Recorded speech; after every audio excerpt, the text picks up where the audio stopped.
Welcome back to Hidden Power. Today we are discussing every single DLC theory that we can possibly think of. We got a new trailer last week, and today we are joined by Bird Keeper Toby. What's up, man? Hey, what's going on?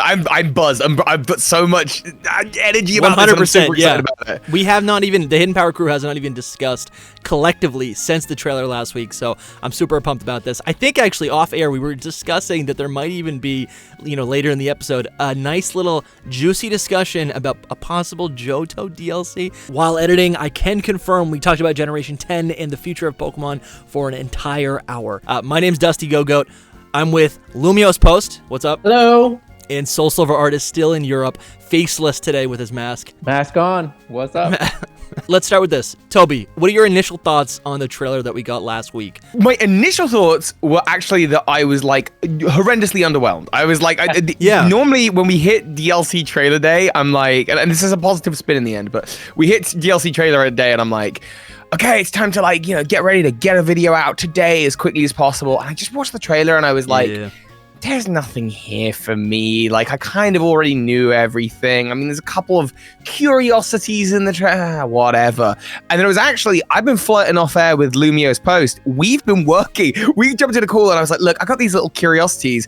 And Lumi, you were just like, well, yeah, I mean, there might be a theory there if you look into that. And I sort of went, well, actually, and we spent several hours at a call, and we got some videos coming up on my channel. We're gonna do just theories about, and we're gonna, I think, sort of hint at and talk about a lot of that stuff on the podcast today. But how are you guys feeling about it? How are you guys feeling about the trailers?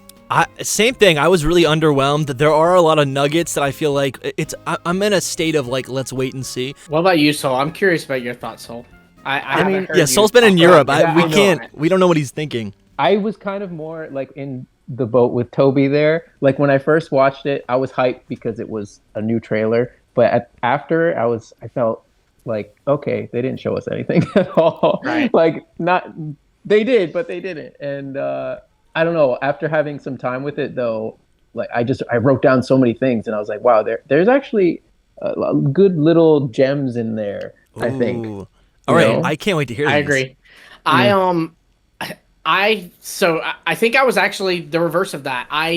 Because we knew there was a Nintendo Direct that day. So it was like, Pokemon news is not a given in a Nintendo Direct. But I was like, if there's Pokemon news, because it's in a Nintendo Direct, it's probably going to be really small. So my hopes going into it, Soul, I think I even told you this privately. I might have told you and Dusty this privately, but privately being off camera.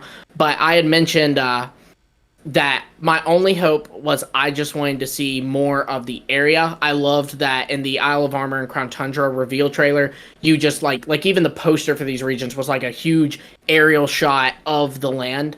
And it wasn't like that for Kitakami and for Blueberry Academy. So I got to see more of it. So I was more than happy with just that. But, I can understand all of y'all's thoughts of like, you're obviously wanting the juicier stuff, right? Like we didn't even get. I kind of thought that they would reveal at least the typings of the loyal 3 is what they're calling them now. They did give us some hints on that, though, they right? kind of so we can play around with those, right? Let's hop right into that. So what we were given with Monkey Dory, Okidogi, and Pheasantipity. I'm getting pretty good about saying those names. What we've learned from them is that their abilities are toxic chain, right? So right there, everyone is assuming now that these are going to be part poison type Pokemon. I disagree. I don't know if you guys have opposing thoughts, but I really think that that toxic chain is associated. What is it? You would disagree. I think toxic chain. I think that poison attribute is really tied to their purple. The purple chain that's on them. It's actually called chain. Yeah. So it's tied to that like purple appendage or whatever you want to call it that they have on them. And I think what is gonna happen is that they're gonna have another form where they're freed, very similar to like Type Null and Silvally. And then I think they're gonna have I think whether they have a different ability. They might have, in this form, they might have the poison type, but I think they're going to have some sort of like unlocked, unbound form. So in their free form, though, would they be looking like like Power Rangers with those masks that you've Possibly. Actually, seen? Like more like heroes than what they look like right now. Ooh, that sort of would have been hinted at with Palafin, right? Like that's the same kind of thing. Very much so. But I mean, even correct me if I'm wrong, because I don't remember like off the top of my head. But with the if we're to assume that these alternate forms would be kind of what we're seeing the mask stylized after, Monkey Dory's mask still has the chain on it. Does it? I'm 90% sure. Now, obviously, I can't tell you for Fezandipity and Okidogi because the chains on different parts of their bodies, but that actually does. My theory right now with them is that their typings are Psychic, Ghost, and Fairy. And the reason I say this is because of where the chains are. With Fezandipity, the chain is around its heart, so I'm thinking Fairy. With Monkey Dory, it's around its head, so I'm thinking Psychic. And then with Okidogi, it's on its neck, so I'm thinking Ghost, like, because obviously it's a little dark, but it's like it's being hung. That's interesting. Yeah, that's an interesting. That feels a bit too out there for me. Yes, but like I do like the idea that they're maybe not poison type. Just in that, like, so what is it that Toxic Chain does? It gives it where any move that does damage has a chance to badly poison. So like it showed Fezandipity's Air Slash can badly So why do we want to give Pokemon that are poison type that probably already have an arsenal of poisoning moves this kind of ability? It would make much more sense to give that ability to Pokemon that don't have those access to those kind of moves to, again, just keep the game really, really interesting. I still think like flying for Fezandipity, and then I don't know about the other two makes sense. Fighting in dark. Still think dark is a hot contender, but what do I know? I'm the guy who said that the Reggie Drago was going to be a dark type. So you should have been right though. That was like a valid theory. I thought so, but hey ho, but no, I like the idea that they're not poison type. I actually think I almost want to rule out poison type because of that. But not sure about the other three. Maybe. I might have to shoot you guys down a little bit right now, though, because there is a little bit of lore attached to it. Okay, hit us. So I've done extensive, I basically read the story of Momotaro in, all the different versions, and the same with the other one for Terrapagos. So in the story, in one of the versions, at least, when they go to fight the Oni, the ogres, so Momotaro and his three loyal friends, those guys who we have here, they use poison to beat the ogres. They poison them. So, but that explains the ability, the existence of the ability. I don't think that necessarily has to mean the types. But I'm kind of with Soul on this. I think they'll have a secondary type, and that's where I'm coming up with Fairy, Psychic, Ghost. But I think I am with Soul in yes, it would be nice if they didn't give if they gave Poison Chain to a non-poison Pokemon. But at the end of the day, this is Pokemon. Sometimes they take the obvious route, you know? Yeah, sometimes the poison type gets Poison Chain. So with these Pokemon, what are we assuming? They're going to be flying poison, fighting poison, dark poison, or would they be more have we just thrown it out that they're going to be fire, grass, water? It's funny you say that. It does seem like that was the consensus when they were revealed. Yeah. And then for some reason, once people find out they have Poison Chain, they're like, well, they can't be grass, water, fire. I never thought they were going to be grass, fire, water. I always thought that they would at least be part dark type. However, that might be because we've just had the Quartet of Ruin, and we've just had Zarude, and maybe this is a lot. So maybe not. Ogrepon might be dark grass. Yeah, Ogrepon might be as well. So I really don't want to I honestly don't know the types. I think Fezandipity is probably part flying at least, but I think poison is the one type that I'm they are not poison. That's the ability that they use to take on the Oni, like it suggests in the story. I hope so, and I think it's very possible still. I think that people are getting really caught up on it, them being poison type. But we can't know really. It could be either or. I think it's a 50-50. Well, what Toby just said keeps this I don't know, because to me, maybe it's just because I like the competitive aspect of Pokemon, so I'm excited to learn typings and stuff. But I am always all right, look, it's not a new type, so just tell us the type. It's not like they're gonna be oh, the light type, and they have the light type. They're not gonna do that. So just tell us the type. Did you see that silly They're fueling 4chan us. rumor? The one Which that's one? like, I don't know, the most recent one that was posted on Twitter or whatever, but it was like Dusty, Monkey I think Dory. you posted it. Maybe Monkey Dory was like an ice poison type, and I'm like, I mean, that's like new, right? That's fun. That would be cool. At the same time, it's just so fake. It's so fake. It's not. It's a 4chan rumor. Oh, I I think mean, I have it ghost right here. poison. That's only done by Gengar, right? No, well, ghost poison, yes. Yeah, ghost poison. Yeah. Sorry. Yeah. I mean, Nice. you know, so I'd like that. I was do just like thinking the because you said idea. new types. Yeah, new types would be great. I do like the idea of like a poison trio. That sounds actually kind of cool. But I'm thinking about what Toby just said right there. Right, we use poison to defeat the legendary or to defeat the threat Ogrepon. To me, right, the Ogrepon has to be fairy grass type in that sense. That's a 4-time weakness to poison. That's one of the things I'm definitely gonna point out in the coming days. That But could I well do be. think that it's probably a grass fairy type. Yes. Yeah. Can Because we? of that. So I wanted to ask you about this because I'm writing this script, or I've just finished writing the script for this video with Lumi that will come out in the next couple of weeks about giants and ogres and oni. Because like clearly when you look at it, it's like, oh, that's an oni, and the island it's on is inspired by, I think people will most commonly know it from is it the game Akami, where there's the Oni Island, which is the giant face, but obviously that's part of the story. It all comes from the same story. Yeah. All comes from the same stuff, but then the naming that we're getting is obviously Ogrepon, and it's using the word the ogre there, and it's set on this island, whereas there is this giant mountain head. So we got this idea of ogres and giants, which is something that giants has been a thing for the last couple generations. We've seen a lot of ties into that, but I don't think of Oni and giants as being the same. And so I don't know. I was just wondering if you had any kind of insights on that.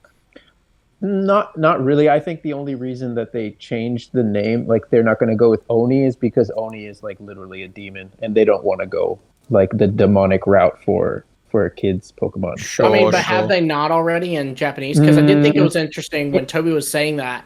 I looked it up, and Ogrepon's Japanese name is still Ogrepon, which is interesting.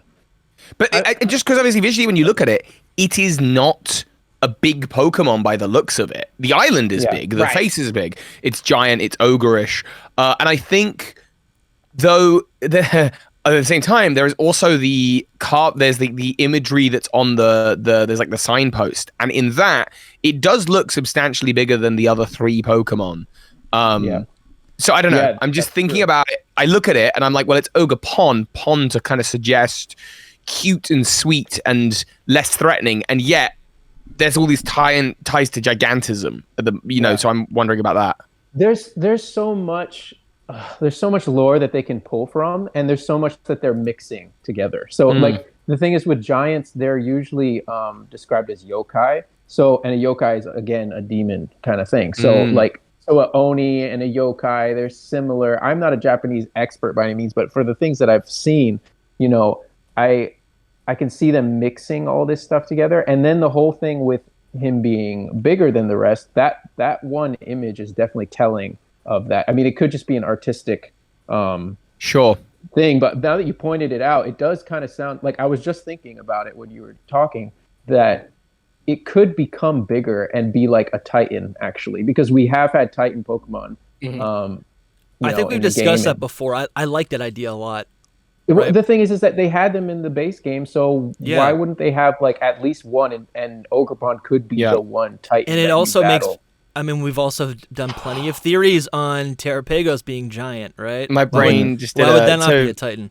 Also, if it's the hidden treasures of Area Zero, and it's a grass type, is it possible that Titans are made from the Herba Mystica? Is it possible that the Herba Mystica is somehow part of this Pokemon in its grass element, or that's cool. Something like that? That's like what's growing out of its toes. Yeah, no, that was one of the first things when I saw Ogrepon and like it being related to the Area Zero in general. Like that's where the Herba Mystica comes from. So somehow, like I don't know if it's the origin of Herba Mystica or if it like got some and it became like Herba Mystica, but I think that it has a tie to it. So actually, that's all really good about it becoming a Titan or becoming bigger. That's very highly likely in my mind now. Maybe just because maybe the grass type is there because it's an ogre, and ogres are similar to onions. Yeah, that's true. They have a lot of layers. Layered. Very layery. He is layered, man. What's his face look like? That's true. That's true. I hope it's not too cute. The face behind it, like I hope it doesn't make me go, oh, I hate this thing now. Yeah. I think it will be, because the point of it is I think it's the part of the name Pon from the minimal Google research I've done. From the minimal research I've done suggests that it's like Pon is to suggest like cute and sweet. Yeah, and it's so like this a is suffix in Japanese. This is like cute giant, cute ogre, and like that's obviously a juxtaposition in and of itself. It can be cute. It can be cute. So we're going to talk more about this, Lumi. I don't want to say too much, but we are definitely going to talk more about specifically the mountain head itself and gigantism in Pokemon. So we've got that video coming out in the near future on my channel, which I'm very excited about. But yeah, I just think it's a really interesting choice to have this focus on giants, and then it's a small giant. Well, how does that work, you know? He grows. I don't know. I like that it would be cute. I think it should be, because the mask is more fearsome, and they also talk about it being a fearsome mask. So like, you know, whatever's behind it. And then there's the whole, there's another tale of Shuten Doji, I think is what it's called. And it's like a boy who became like the worst Oni, but he was just like a regular boy. I think that like, that's where. Is that what the Kadabra story is based off of? I don't know. That's like the first thing that my head went to. Because, you know, Kadabra, isn't that the one where the boy woke up as a Kadabra one day? Yeah, that is a good point. Maybe. These are like normal tales for, you know, Japanese people. Like they grew up with this stuff. Like for me, you know, this is the first time I've heard of it in, you know, 30s. So it's just man, like, I grew up with Johnny Appleseed. That ain't fair. That's so much cooler, you know. Peter Cottontail, boring. Yeah. They're all right. Anyway, yeah. So I think, you know, he could be like a little boy that became this ogre in some way, or Oni, I guess. Yeah, and the story is that he is like falsely the villain of the story, where he's actually like maybe like good intentioned. And now we're gonna catch him in a Pokeball and imprison him in cloud Pokemon storage Home system for 5 years. He's transformed by the mask. And I think it's either the mask or the power of Herba Mystica that's maybe within the mask, or somehow inhabits this Pokemon. That's the first hidden treasure of Area Zero that's got out there into the world, likely as a result of the very like exchange program festival thing that you're doing. I'm guessing is how that mask got out to Kitakami in the first place. Yeah, and you can even see, I mean, from the very first trailer when we saw Ogrepon, you do see crystals, right? Area Zero type crystals in the mask. So there's, I think. Are we still believing that there's going to be some sort of like Terra Max type of transformation where the Pokemon takes on a new formation? Because what they could do is just, you know, have these legendaries do that, but then it still takes the form of like a Titan. So it changes form, but it also gets big. I never thought about them getting big too, but yeah, I definitely think they'll be like, you know, like the Gigantamax to Dynamax. Like where it's for a special forms for exclusive Pokemon. I think that'll be here because there was a rumor about that. One of the biggest things to me is that there is a I can't remember if I mentioned this on the episode we recorded with Soul last week or if it was the week before when it was just you and me, Dusty. But if you look at the TCG, they've announced a set in Japan that's going to come out in October, and that set, if we were to assume because of Regulation D only running through September, that Teal Mask is going to drop before October, then which everybody seems to be on board with. I mean, Joe Merrick even said that he buys into that. And he's like a skeptic on those things. So when Joe says it, I take it as the truth. But anyways, there's a set dropping in October, which would imply that it is like the tie-in set to the Teal Mask. And they announced that in it will be Charizard, Blastoise, and Venusaur EX cards. But they did not show what those cards are. And so, like, my belief is those are totally going to be special forms. Because one is the Kanto starters, you know. Yeah, and that matches with the other the Kanto rumor, starters. But, what's the other rumor? So there was a rumor. There was a rumor posted on 4chan, like in 2021, predicting that Generation 9 would take place in Atlantis, and it would have to do with the Hands of Time and time travel. So those are already 2 ticks, I think. And then the other thing that it said, Well, basically, the Atlantis is like Mediterranean, but it also is confirmed because I'm pretty sure the code name for the Blueberry Academy is Atlantis. No, Area 0, but yes. Yes, sorry, yeah. And so that matches up. And then the third one was that the Charizard, Blastoise, Venusaur were going to get new forms. Ancient forms, which could be Paradox. It actually did not say that. It said Bulbasaur, Squirtle, and Charmander were getting new evolutions. Lumi is so on top of it. He's like, I will not let this be real. I will not let this potentially rumor speculative information get any more speculative. No. Look, because see, this is what Dusty likes to do, and this is why I don't like to do anything. This is why people get on you on Twitter, Dusty. He wants to pick all those things. He told you all those things that are true in this little 4chan leak. He left out the 50% of it. That is total bullcrap. Yeah, but that information being posted in 2021, right? I'm too far from. I'm too removed from actually reading the post the last time I read it. But from what I recall, everything it's like you can't just guess that stuff. It's too consistent. Can I give you my Atlantis conspiracy theory that me and Lumi? This is the moment that me and Lumi, we were doing our script. This is for our other video that's coming out on my channel. The what about the Indigo Disc? And we had this moment of like, wait, did you just have the same realization? Oh my god, we did. And Soul specifically, I want to, because I've not seen you post about this on Twitter yet. So Atlantis is like this kind of code name for, what did you say, for Area 0? Yeah. Yep. Okay. And obviously, when you look to the Indigo Disc, big paradisical, if that's the word, city out in the ocean, this biome out in the ocean, the Terrarium, where these Pokemon are living, and it's like a complete paradise. It's very Atlantis-esque, and you've got this technology. In order to control the environment like this, you've got this technology that seems to be very godly, and it all ties into the story of Atlantis.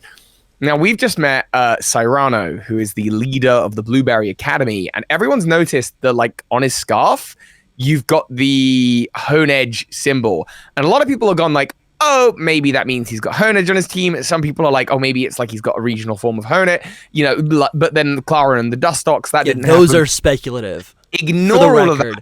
That's not why he's wearing the scarf. He's wearing the scarf because Hone Edge, Aegislash, and Doublade all have Pokedex entries talking about, specifically Aegislash, how they belong to kings. Like, they recognize the kingness of a character.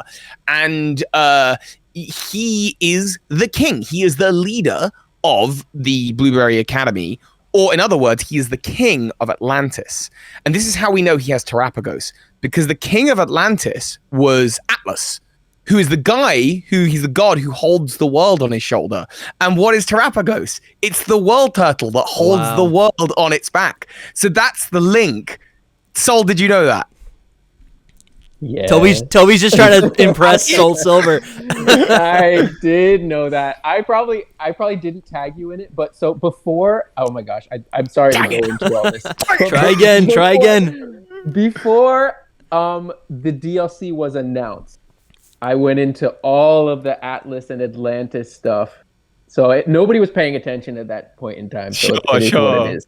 But yes, I totally agree. Like, I was like, it's Atlas. I can't believe it. It's like the world turtle, and it holds the world on its back. And I thought it was gonna just like blow everyone's minds, but I don't know.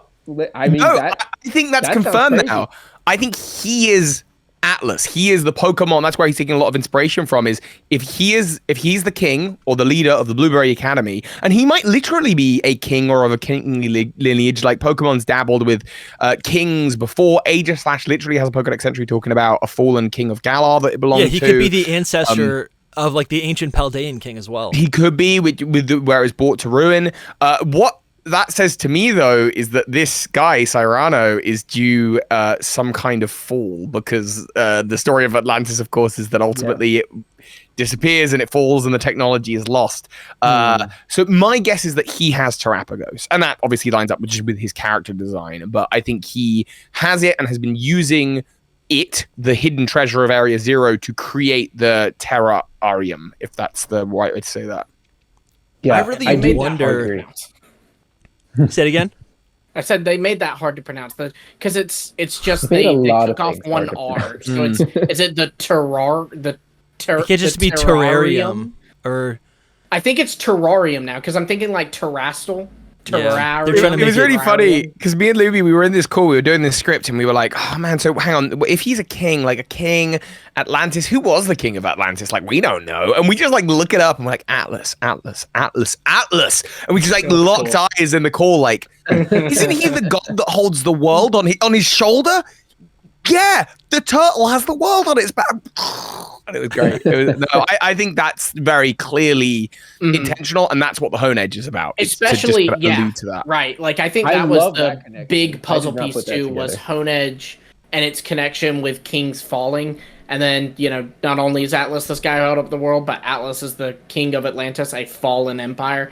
I mean, there's so many, like, connections. And man, another cool thing about that, Toby, was I felt like that was like a Loxton moment for us. Like, how Loxton will be able to find like the small speck on a Pokemon. He'll be like, now let me tell you how this speck connects to this story where, and he's just insane with that. So that's why I was so proud that like we had that moment, because it was like, cool. It was like, this is definitely it. Like, there's too much here. They put so much thought here. Poseidon and Atlantis and Atlas. This is all Greek mythology, right? That's what that is kind of zoned in. The names might be Roman though. Some of them, like I know Poseidon has them, but I don't, because wait, it was Plato that wrote about Atlantis. Was he Greek or Roman? He was Greek. Not sure. I think he's Greek. He was Greek. Okay. And so, and that's just interesting because obviously we've seen a lot of Norse mythology in Pokemon. We've seen a lot of different mythologies. We've seen a lot of Shinto mythology. Have we seen a lot of Greek mythology prior? Obviously, we've got the spear pillar, but then again, that more ties into the Shinto side. I would say you know what? I was thinking when we were talking about Ogrepon earlier, I was thinking them taking this approach of making it cutesy and also making it grass type. To me, the first thing I thought, I'm not as smart as you two, so I did not pick up on Herba Mystica. But where my brain went was, so they're not trying to make it like a mischievous spirit like a demon. They're trying to go for a cuter mischievous spirit like a nymph, which is, Greek in origin. Where it's like a woodland spirit. Yeah. There is something. Hang on, I gotta look it up. Give me a second. I gotta Google this. Yeah. So the thing that I keep thinking, I'm like, these all sound like really great connections, but I'm curious like how the actual story is gonna run out, because now that we've been sitting with Scarlet and Violet for quite enough time, I'm starting to like almost crave and be nostalgic for linear Pokemon games, and I wonder what the DLC is really gonna be like. I keep thinking like, we have not seen Area Zero once. The climax of the games of each of these DLCs are going to be in Area Zero or have something to do with that. But is the rest of the DLC really just going to be like a fetch quest? Is there going to be like I don't know if you guys have given this any thought. If you see the part of the trailer that has Terrapagos, it seems to be in Area Zero, because if you look behind Terrapagos, you can see the Area Zero crystals. I mean, that's speculative, but I also think that's why they did like close up on Terrapagos. Sure. Whereas Ogrepon, they had it zoomed out and showed him like on that stage and everything. It's because he's in Area Zero, but they don't want to just go ahead and reveal, hey, you're going to be able to see more of it. Because even more than Terrapagos, there's so many mysteries in Area Zero, like all the different plates and carvings and stuff you can find down there. Yeah. There's the fact that we still don't know the Pokemon that attacked Arven's Mabosif. So, that's interesting. Could it have been Ogrepon? I mean, I wouldn't think so, because it's in Kitakami.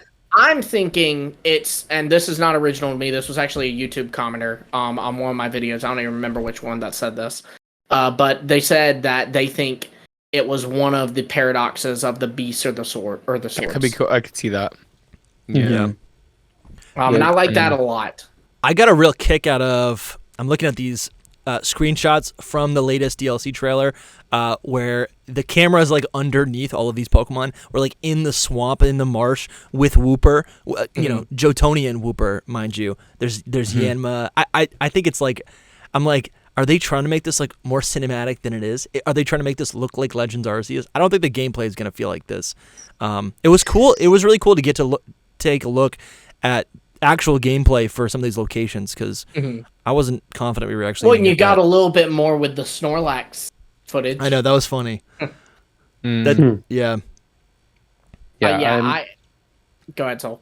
No, I'm still back on Atlas. I mean, Dusty just keeps going 100 miles per hour. But I don't know what you were going to say, Lumi. But to answer your question, I'm of like almost of two minds with the like, what is the DLC actually going to be like? Okay. Because for me, the amount of lore and stuff and mysteries, let's say, is like incredibly more than what it's been before in my mind. Mm-hmm. I don't know. It just seems like there's just so much going on, and that is what actually scares me. There's so much going on that they could do, and that could be just absolutely amazing. But and then that's the I'm just like, is there too much? And it's just going to be really simple. So I'm like, I don't know which one it'll be, but no, I get that. Like Sword and Shield's DLCs to me felt, they were their own contained stories, which I did really like. But these do, in a lot of ways, feel like direct sequels to Sword and Shield. Yeah. Or not Sword and Shield, Scarlet and Violet. There's still the mysteries of, like, Scarlet and Violet. Like, right, that's what I'm saying. And, like, they're going to be answered in DLC. I mean, even, like, because we're probably going to get the whole thing about paradoxes, like why Heath was able to see paradoxes. I imagine we'll get that addressed because Arvin brings it up, in, like, the epilogue, if you will, of Scarlet and Violet. Then like I said, I think we'll find out what happened to Arvin's mob boss, like what Pokemon attacked it.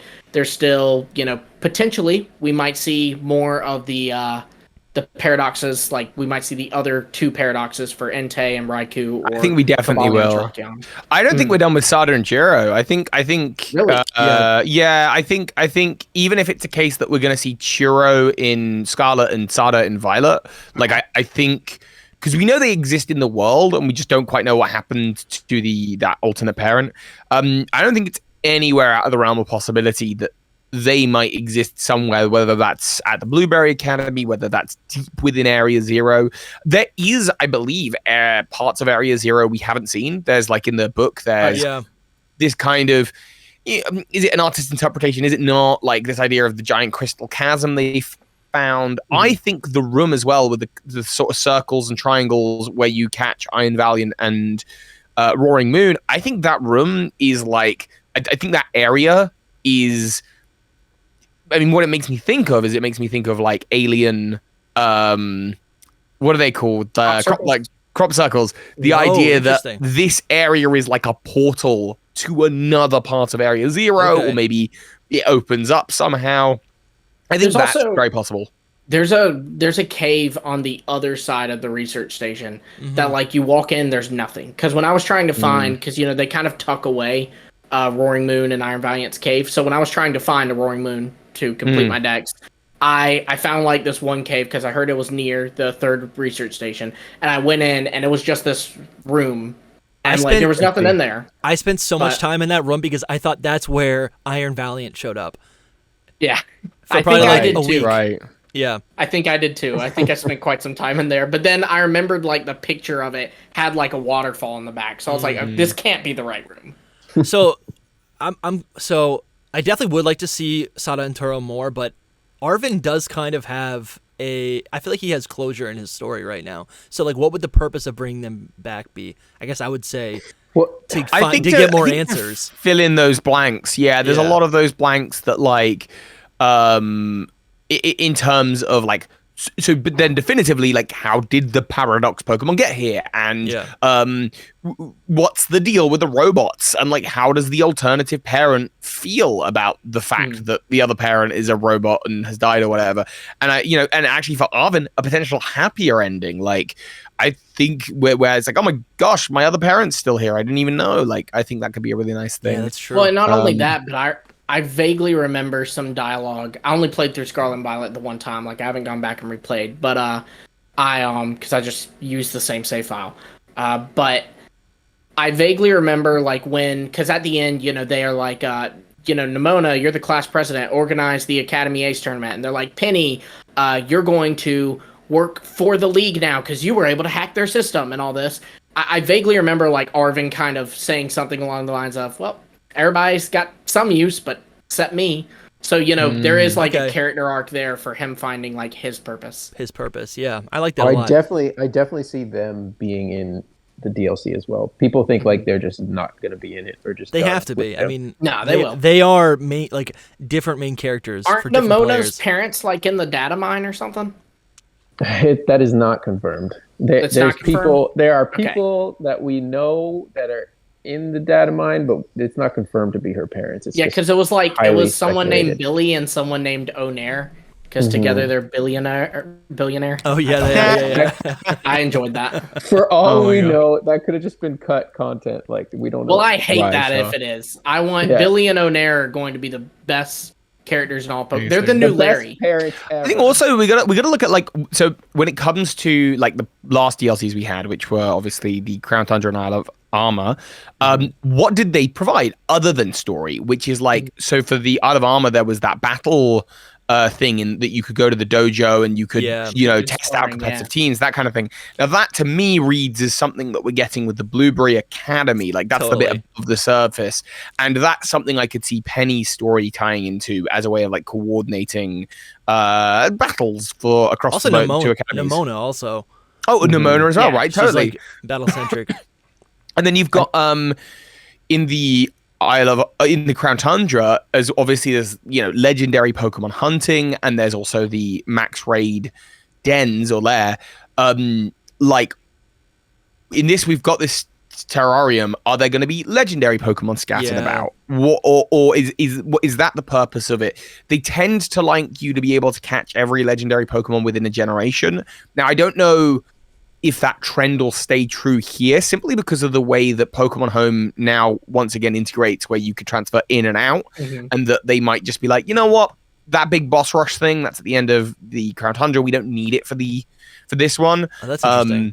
But maybe based on the precedent of like the last 4 or 5 generations, they might feel the need to cram legendaries in there, and if so, I assume that will be there. And then Kitakami seems like a way to get Hisuian forms. Like I just think that's like they're all going to be there, like that kind of thing. At least the evolutions. Like I at least will be able to evolve a Stantler there. I think so. I think that's the kind of thing we'll see. Because like clearly then they're using the other parts of the Terrarium to have like, here's your Alolan forms, here's your Galarian forms, that kind of thing. That's cool. I love that, by the way. Yeah. Yeah. Do you guys think we're getting new Pokemon, right? Yeah. I thought we would see some in the trailer, but we're getting new Pokemon, right? I think we're definitely getting it some new Pokemon. There's not they never release games without some sort of new Pokemon, which I guess we already do have some legendary Pokemon which count for that, but I feel like regional forms, evolutions, whatever you want to call it. I don't think regional forms. Just because we'd get convergence? I don't think. For regional forms, the reason I don't think so is because for one, obviously they cut back on regional forms a little bit this generation, and I do think it was just for this generation because I think the idea was they're having like the paradoxes in a way, like in terms of design concept, are similar to regional forms in the sense that they're not drawing up a new design, they're taking an original design and building off that.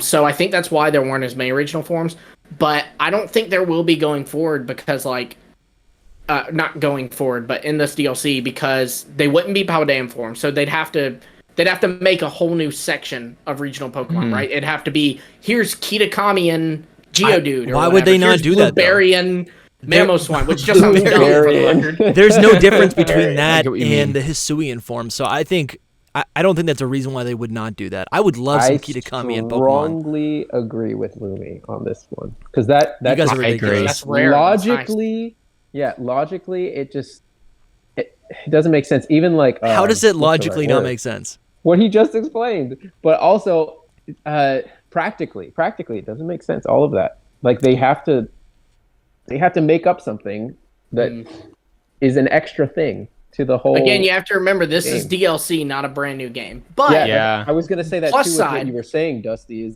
Dusty was like they always add new Pokemon in a new game. Yeah, this is not a new game. This is an add-on. All right, so the plus side is we know. We don't know for a fact, but I think everyone in this little chat room believes that we will at least get paradoxes of Entei, Raikou, Terrarium. Yeah, I think so. I'm kind of over. I think that's a cool idea, but I after we discussed it on a couple episodes ago, I'm kind of like over the idea because I'd almost rather something else. Really? I was over dude, the give me idea a when I Dragon first heard Entei. it. I don't What are you care. talking about? No, it makes Where are you? sense. It makes sense, and it's probably gonna happen. But I think, what do I want? Probably some different paradox. If you're not in a world where you're like, I need to see a Dragon Entei and a Dragon Raikou from the ancient past, I don't know what you want. What I might just be numb to the idea. I might be numb to all the fan kind art. of dinosaurs? Like, will they also be like raptor-like, like Walking Wake, or like, will we get a pterodactyl? They just Entei and a Stegosaurus. They could do that. They just need to have some sort of attribute from whatever was in the original, like the drawn depiction of the Pokemon, of the fused Pokemon. No, I did see some art this morning. Someone made a future Entei. I saw that. And it looked that was the best one I've ever seen. For a future one too, that's impressive. I'm not a fan of the futures. I was saying this to you off call, Lumi. I think we're gonna get Terrakion and Entei alongside the Kitakami DLC, and I think we're gonna get Cobalion and Raikou alongside the Blueberry Academy DLC, and that is just simply because the Blueberry Academy is, you know, again, this idea of future and past. Kitakami is the past, Blueberry Academy is the future. You've kind of got that technology side would work with a lightning creature and a cyborg Cobalion. So they're going to divvy it up a little bit. They're going to divvy it up where we have both future and past paradox of the legendary Beast trio, and then also both. I don't think so. I just think we'll get like the future Terrakion and the past Entei in Kitakami, because I just think there'll be a slightly better fit for that environment, and then I think we'll get the future Cobalion and the past Raikou in Blueberry Academy. Yeah. You had explained it to me, but I forgot. So explain again why you think those pairs specifically. Oh yeah, that's because the legendary beast and the legendary Swords of Justice have like they're like. They have similarities in that their heights are the same. So Virizion and Suicune are a pair. Virizion and Suicune have the same height. Terrakion and Entei have the same height. And Raikou and Cobalion have the same height. Super weird connection for them to have. And then also when you look at the kind of trivia. How did you find that out? It's super bizarre. I've just known it for a while. I don't know. The man just knows it. He didn't look it up when he was on call with me. He literally just went, actually, I think it'll be like this. I know that. Like, what? And he goes, yeah, because they have the same height. And he just knew it off the top of his head. Toby, that might actually be something that Soul has not tweeted out yet. So hang on, I want to double check this. But there's the similarity of the fact that Raikou, Entei, and Suicune come about as a result of a great fire in which, you know, Pokemon are saved to, but some are not. And then Keldeo also has lore tying into that kind of same idea of like, I think a forest fire and like Pokemon getting saved. There's some similar. Here we go. Yeah. Cobalion. Oh, sorry. I apologize. I lied to you all. Oh, no. Cobalion and Entei are the same height. Virizion and Suicune, and Terrakion and Raikou. So actually, I believe is that Raikou and Terrakion will exist in the same space, and the Cobalion and Entei. But it's a weird connection between the I like it trios. Because I didn't know Entei that. and Cobalion to me always felt like the trio leaders. The leaders. Yep. Now I know there are people. Okay, so I think Suicune's like the. No, Entei's like the proud commander. One. Yeah. Right. Suicune's the leader. No, Suicune's the most popular, but not the leader. I totally understand. Like in law. If they had a fan club, it'd be Entei. See, for me, I think the only reason I think that is because as a kid, I got into Pokemon because of the anime. That's where I started. And, like, to me, the Entei movie, it just was this force. And I didn't feel like Suicune was that in the anime. Like, it was still very powerful, of course. But I didn't feel like it was quite the level Entei was. But then the funny thing is, Entei's imagined. But it's stuck in my head. Wait. First up. I actually watched the third movie today, which is super wild. I swear I don't live my life, like, watching the movies on repeat. But I just watched the third movie today. So first up, Suicune is the first one of the three to appear in the animated series. That's true. As part of like Ash sees it, and it's like, oh, this mystical moment. He's entered Johto. What was that Pokemon? In Crystal, Suicune's got obviously there's additional text talking about how the unknown share a special connection to Suicune, and there's this idea that Ho-Oh doesn't have the ability to actually revive other Pokemon. It was channeling the power of the unknown to create these Pokemon, because we know that the unknown could do that with Arceus, Dialga, Palkia, Giratina. They do it in the Sinjoh. The Ho-Oh was sort of merely willing it as a result of the sadness of the people of Ekritique. But Suicune is like officially, I think, stated to sort of be the first of the three that was created. The creation, obviously, of these creatures, and even when the Unknown create Entei in the third movie, seems to be through crystal structures, and obviously Suicune has a giant crystal on its head. In Pokemon Crystal, Suicune, they talk about like, when you catch it, Isuine is like, hey, I'm butchering that name, is like, hey, this Pokemon makes the rainbow Pokemon appear. And then you have to go off and catch Entei and Raikou to get that to happen. So I think there's like mountains of evidence for Suicune is like the leader. I agree. Then Entei, it's just like, okay, but he talks a lot and I want him to be my dad. Like, I agree. And I have daddy agree issues. with you, but it's like, it's one of those things where like, as a kid, you'll see something a certain way and it becomes a staple. Like, for some reason, to this day, like, even though, I mean, even aside from all that, the fact that Suicune got its own game, it's a mascot of the game, but Entei and Raikou are not, is enough proof to say Suicune is the leader. But for some reason, my brain's just like, nope, Entei's the leader.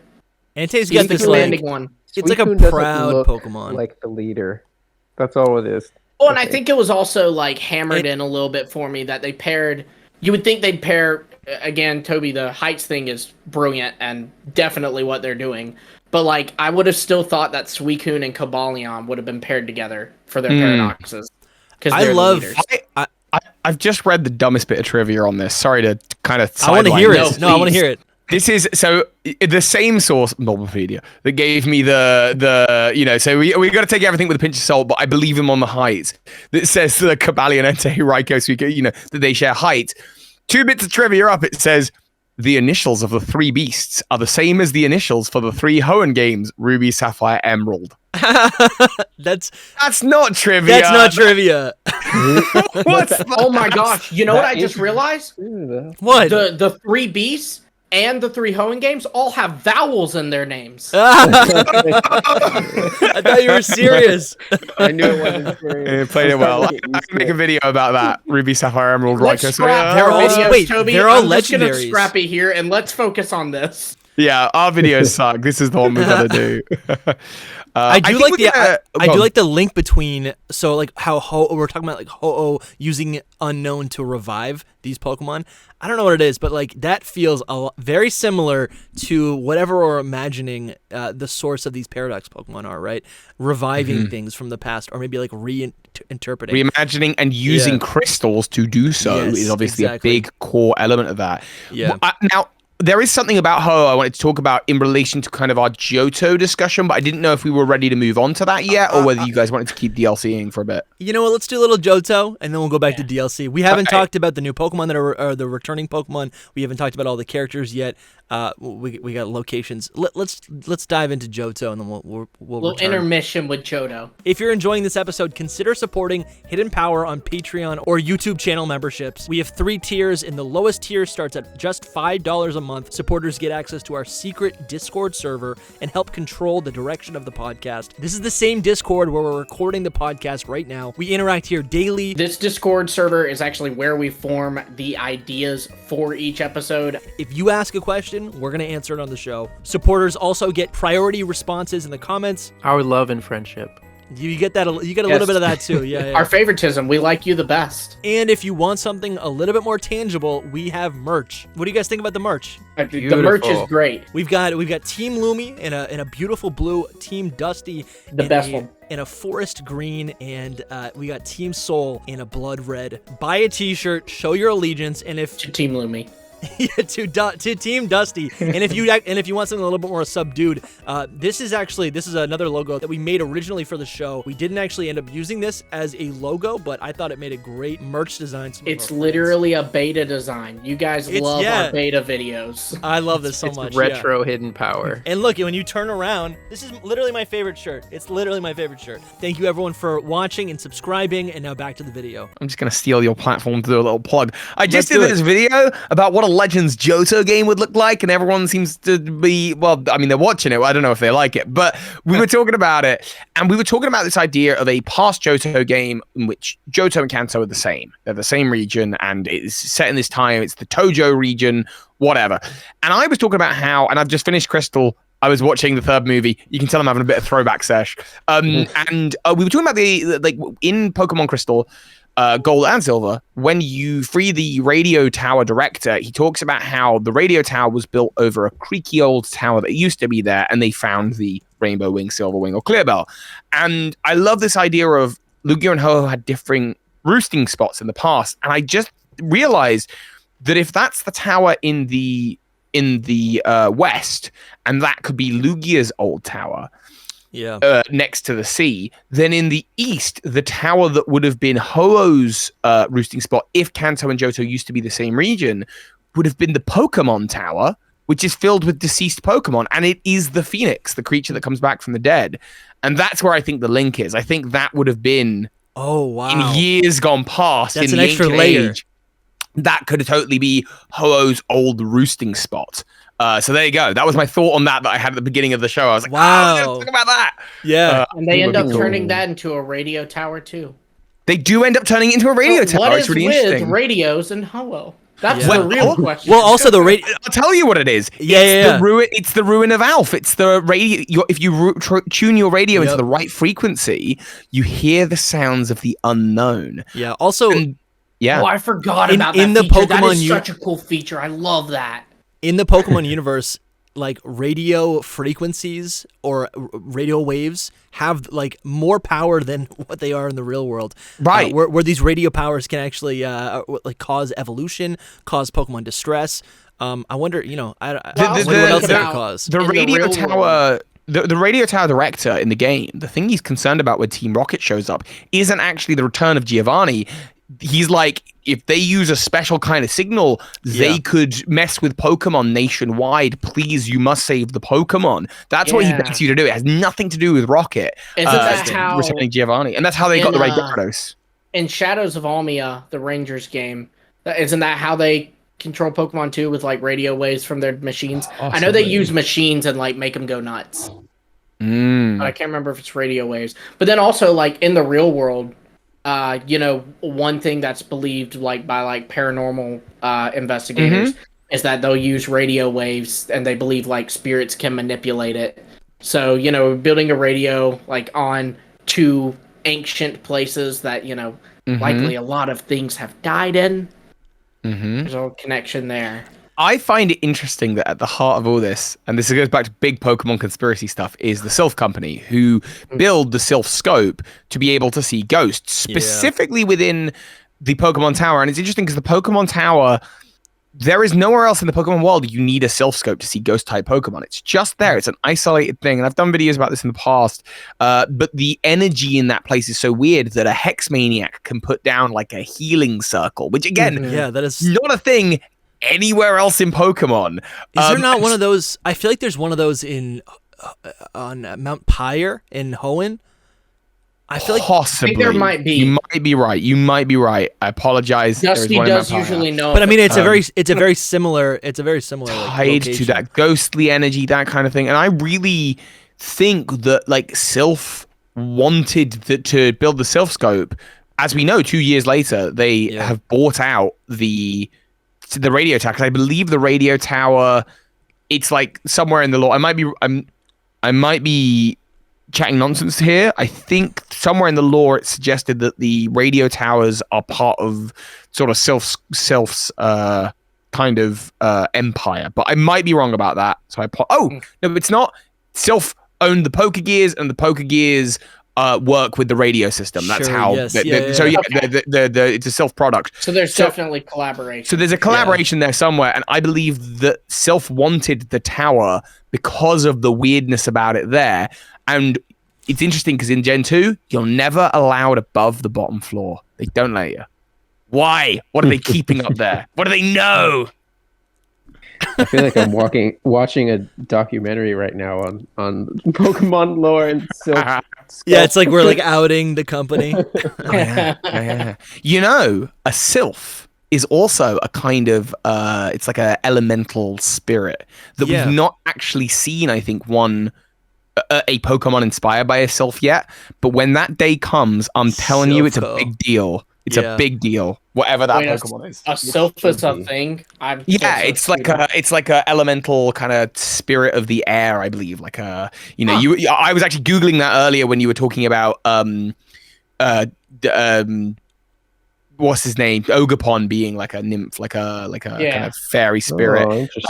But I don't think that's the one. Like I think one day there will be that Sylph Pokemon, and when that comes, it's important. It'll be in Legends Tojo. Maybe Legends it will. Tojo, yeah. Or maybe Mew is it. I don't know.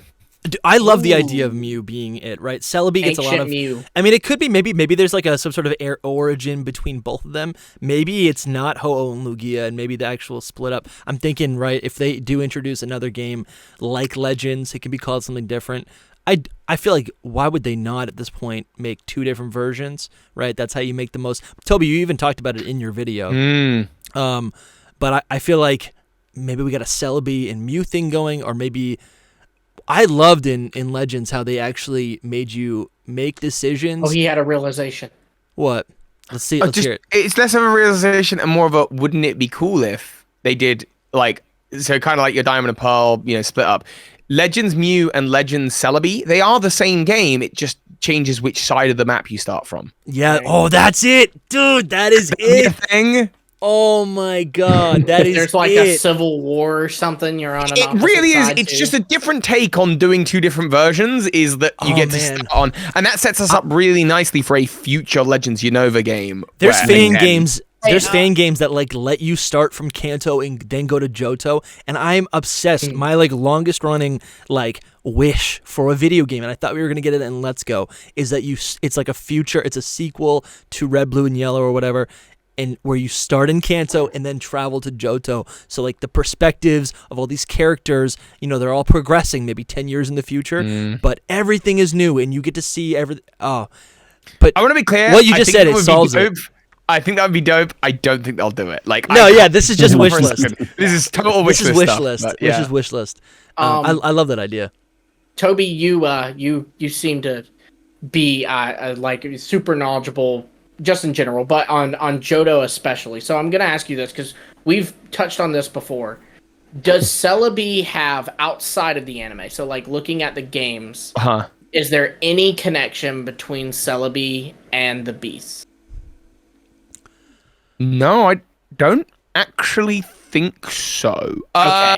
The best I could think of is that in Colosseum, I believe you use a time flute that is interesting. To purify. But even that, is that canon? That doesn't mean an awful lot because I don't think Raikou, Suicune, and Entei have any specific ties to the time flute in that game. The reason, I don't know. But the reason I was asking is because I was I'm trying to think because Keldeo is basically a fourth member of the Sword, so I was kind of wondering maybe would they do something where not only do we get these three paradoxes, but then we also maybe get a Keldeo and a Celebi paradox.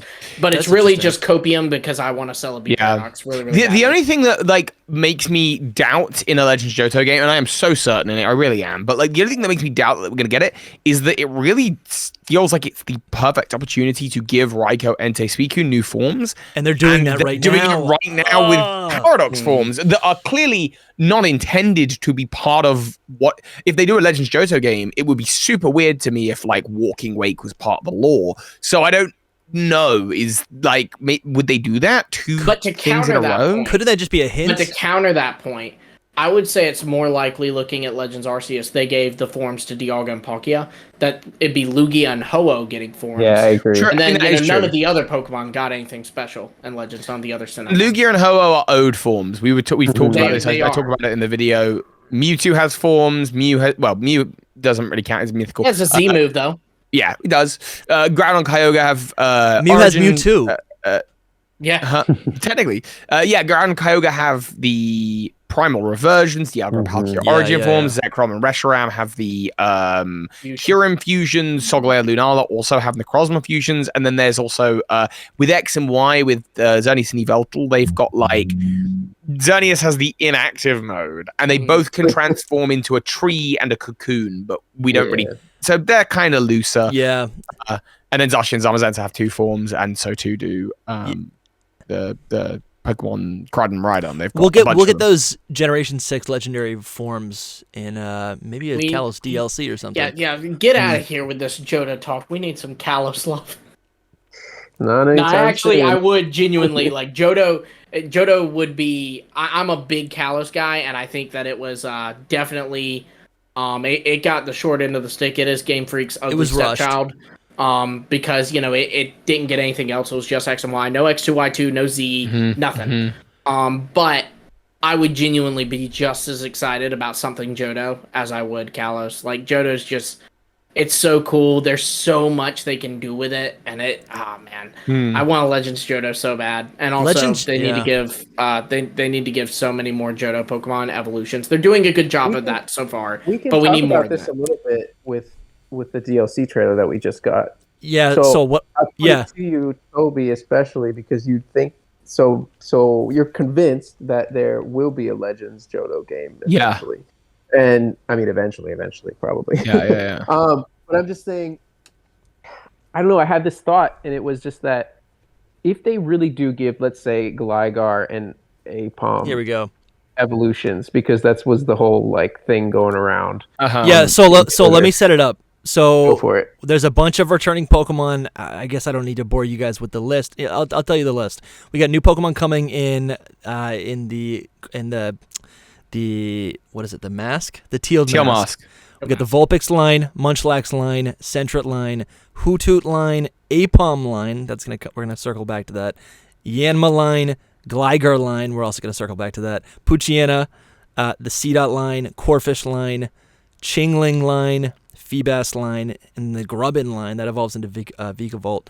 So that's just the teal mask. But those 2 Pokemon specifically, Aipom and Gligar, not their evolutions, have been singled out by the marketing department, and it's very familiar to some of the other things that they've done, and it's got fans. I've already seen plenty of videos and art depicting that Aipom and Gligar might potentially get new evolutions, new forms, whether they're regional forms, Kitakami forms. So that's what Soul wants to talk about. Not happening. I love the idea.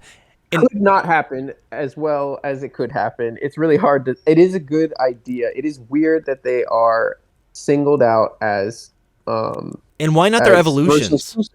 Well, it's not. It's not only that. It's just why just those 2 as version exclusives, and it's not like we had too many in the base game, I guess either. But there was more than that. So anyway, the question really is that. They have been giving Johto Pokemon so much spotlight over, even in Legends Arceus, right? So they've done it in Legends Arceus and now especially in Scarlet and Violet.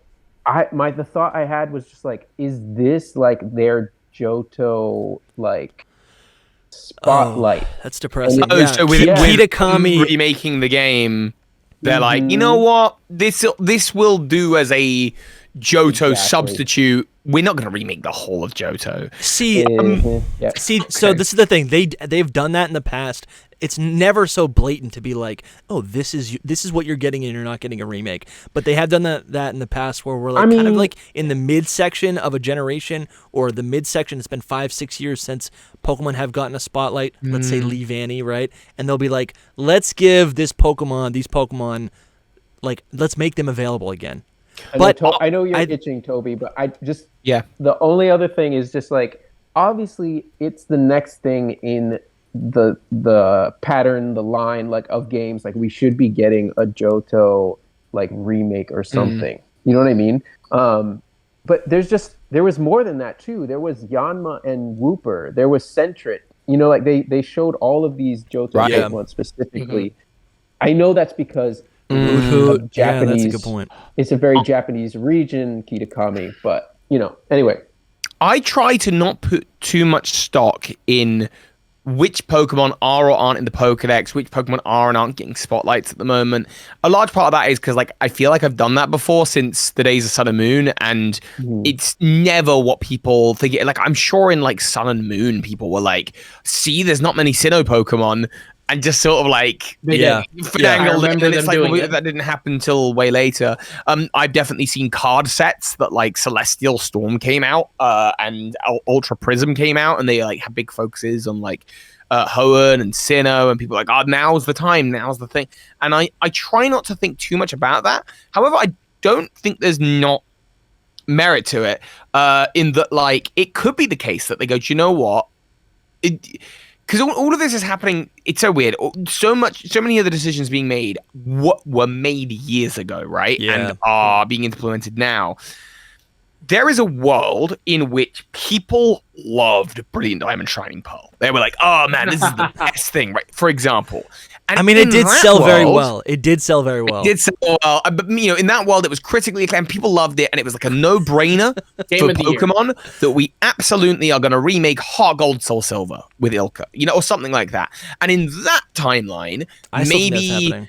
And that could be the case. In that timeline, where everyone hated Legends Arceus and people loved BDSP, maybe it was the case that, well, they want to arrange it in a way where Ilka is ready to make Heart Gold, Soul Silver, and as for like new Johto content, that can be in the Scarlet Violet DLC. However, what I've noticed is that Pokemon are really good at angling themselves so that any number of sequels do make a good amount of sense. Like when they did Let's Go Pikachu and Eevee, for example, and they've got Archer in the game, you're thinking like, they're setting up for a Let's Go Johto. Interesting. Now, obviously that didn't happen, but had Pokemon Go continued to be like a massive success, and like maybe Let's Go Pikachu and Eevee were like the best-selling Pokemon games ever in that timeline, they want to be ready to say, see, we already sowed the seeds for this thing. And so I think what they've been doing over the last couple of generations is just sowing a lot of seeds behind, you know, Ilka, Gen 5 games, Ilka, Heart Gold, Soul Silver, Legends Unova, and that's actually Johto, beautiful. Let's Go Johto, just to set themselves up. You know? That's actually beautiful, because what that actually means is that they're building games as if they're like real worlds. They're not just like creating like, okay, we're just going to do this just because. They're actually being very careful and thoughtful with all these additional placements. You know, we call them hints, but they're really just, you know, they're fleshing stuff out. They're making it feel lived in. So something I talked a lot about, and I did a video on, and I sort of mentioned it in the Johto video, that like speculators get ridiculed for like, not everything is a hint, but like they do, kinda actually. There is so much of these games that are hints, like the Isle of Armor and the Crown Tundra are.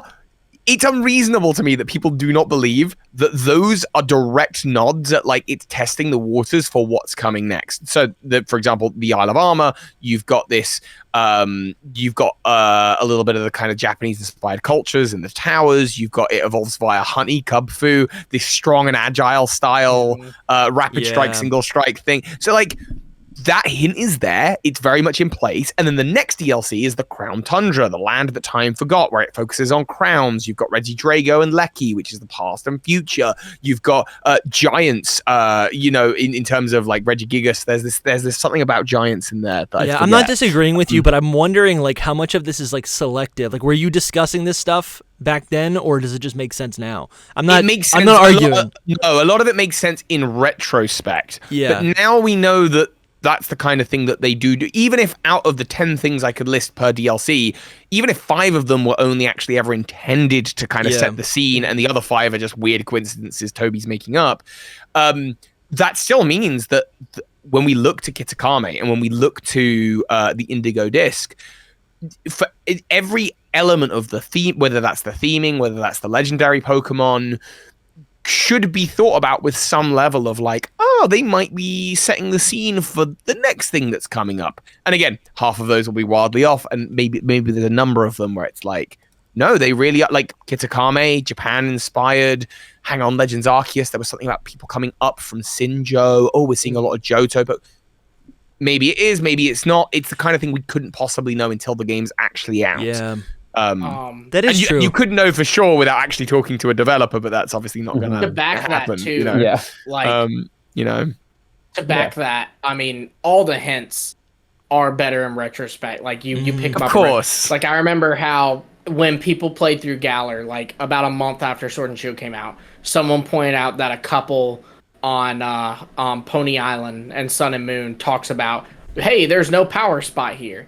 And then a month after Scarlet and Violet is revealed, people realize that there's a wallpaper with grapes and oranges. Yeah. And then they realize that there's this girl who speaks Spanish and is from another region, I mean, I'll never forget in Generation 4, the Pokemon Centers, the Pokeball in the middle of on the floor in the middle of the Pokemon Center was gold and silver. And people were like, we're getting a remake. And that was also in conjunction with a couple more things, including the first time I saw Jasmine on the beaches on the way to the Elite Four. That was the coolest thing in the world. Mm-hmm. So they do this very deliberately. It was how much of it is deliberate. That's the strange really souvenir. Good that's a good talking one. point, though. To weasel our way back into DLC. I want returning characters in DLC. To me, some of the coolest moments for Pokemon games, especially for people like us Mina who are in hardcore games, Kanto. is that moment. Even smaller characters that aren't fan favorites. She was aged I remember differently. walking up to that beach on I think it's Ula Ula Island, and Grimsley turns around. Yeah. It's just like, oh, that's the dude from Unova, Because it makes the world feel like it's all connected. I agree totally. Because we Chorus being a huge part in the Necrozma fusions, him having actual role influence in that Chorus story. and Alola was the weirdest thing to me, and I think awesome. Toby, I think you're making a good point that they're probably. It's like they put in all these hints or references, and they feel good as is, but they can also serve as hints. I think that's a good point. Smart, it's just smart game design. It's just the smart, I think, thing to do.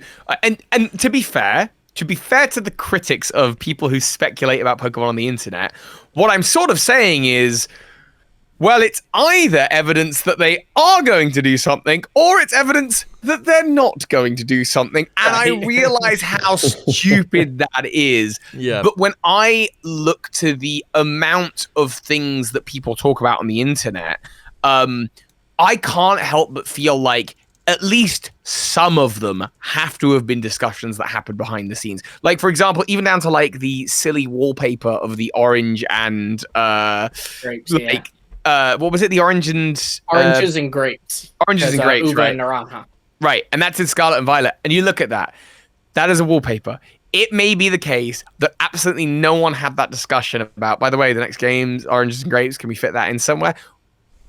It could really go either way, but when you're there and you've got 40 connections, and Pokemon for a fact does this with stuff like the Strange Souvenir, with stuff like Jasmine returning, it's hard to deny, I think, that some of these things are intentional. And when some of these things are intentional, you got to think, okay, well, what's the Pokemon company thinking? And I think over the last few generations, they've just been trying to keep their avenues open.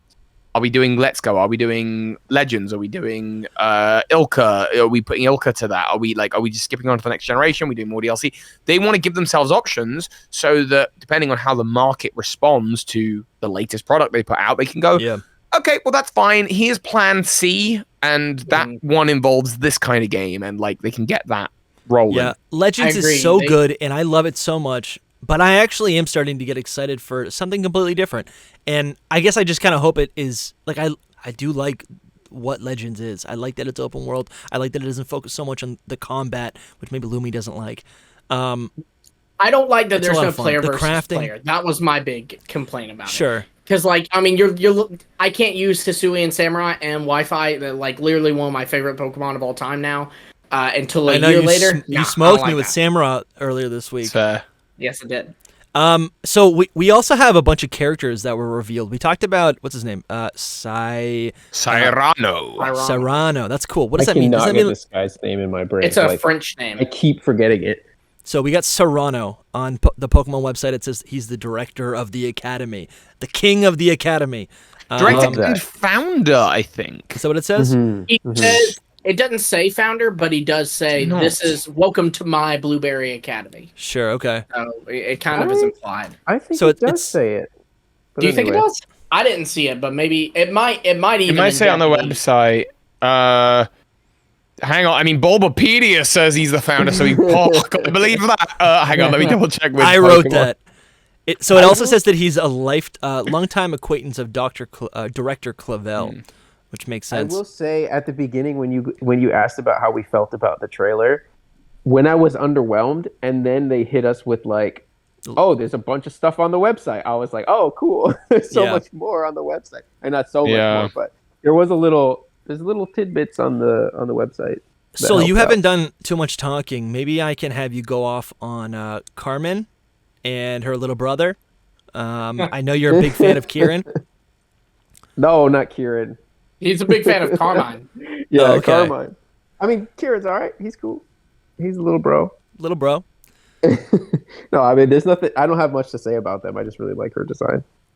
That's about it. Okay, so I mean, I do think super interesting take still for this. Yeah, I thought you tweet about them so much. I thought you were gonna have something to say. I really like her design. All right. The Poochyena thing is interesting.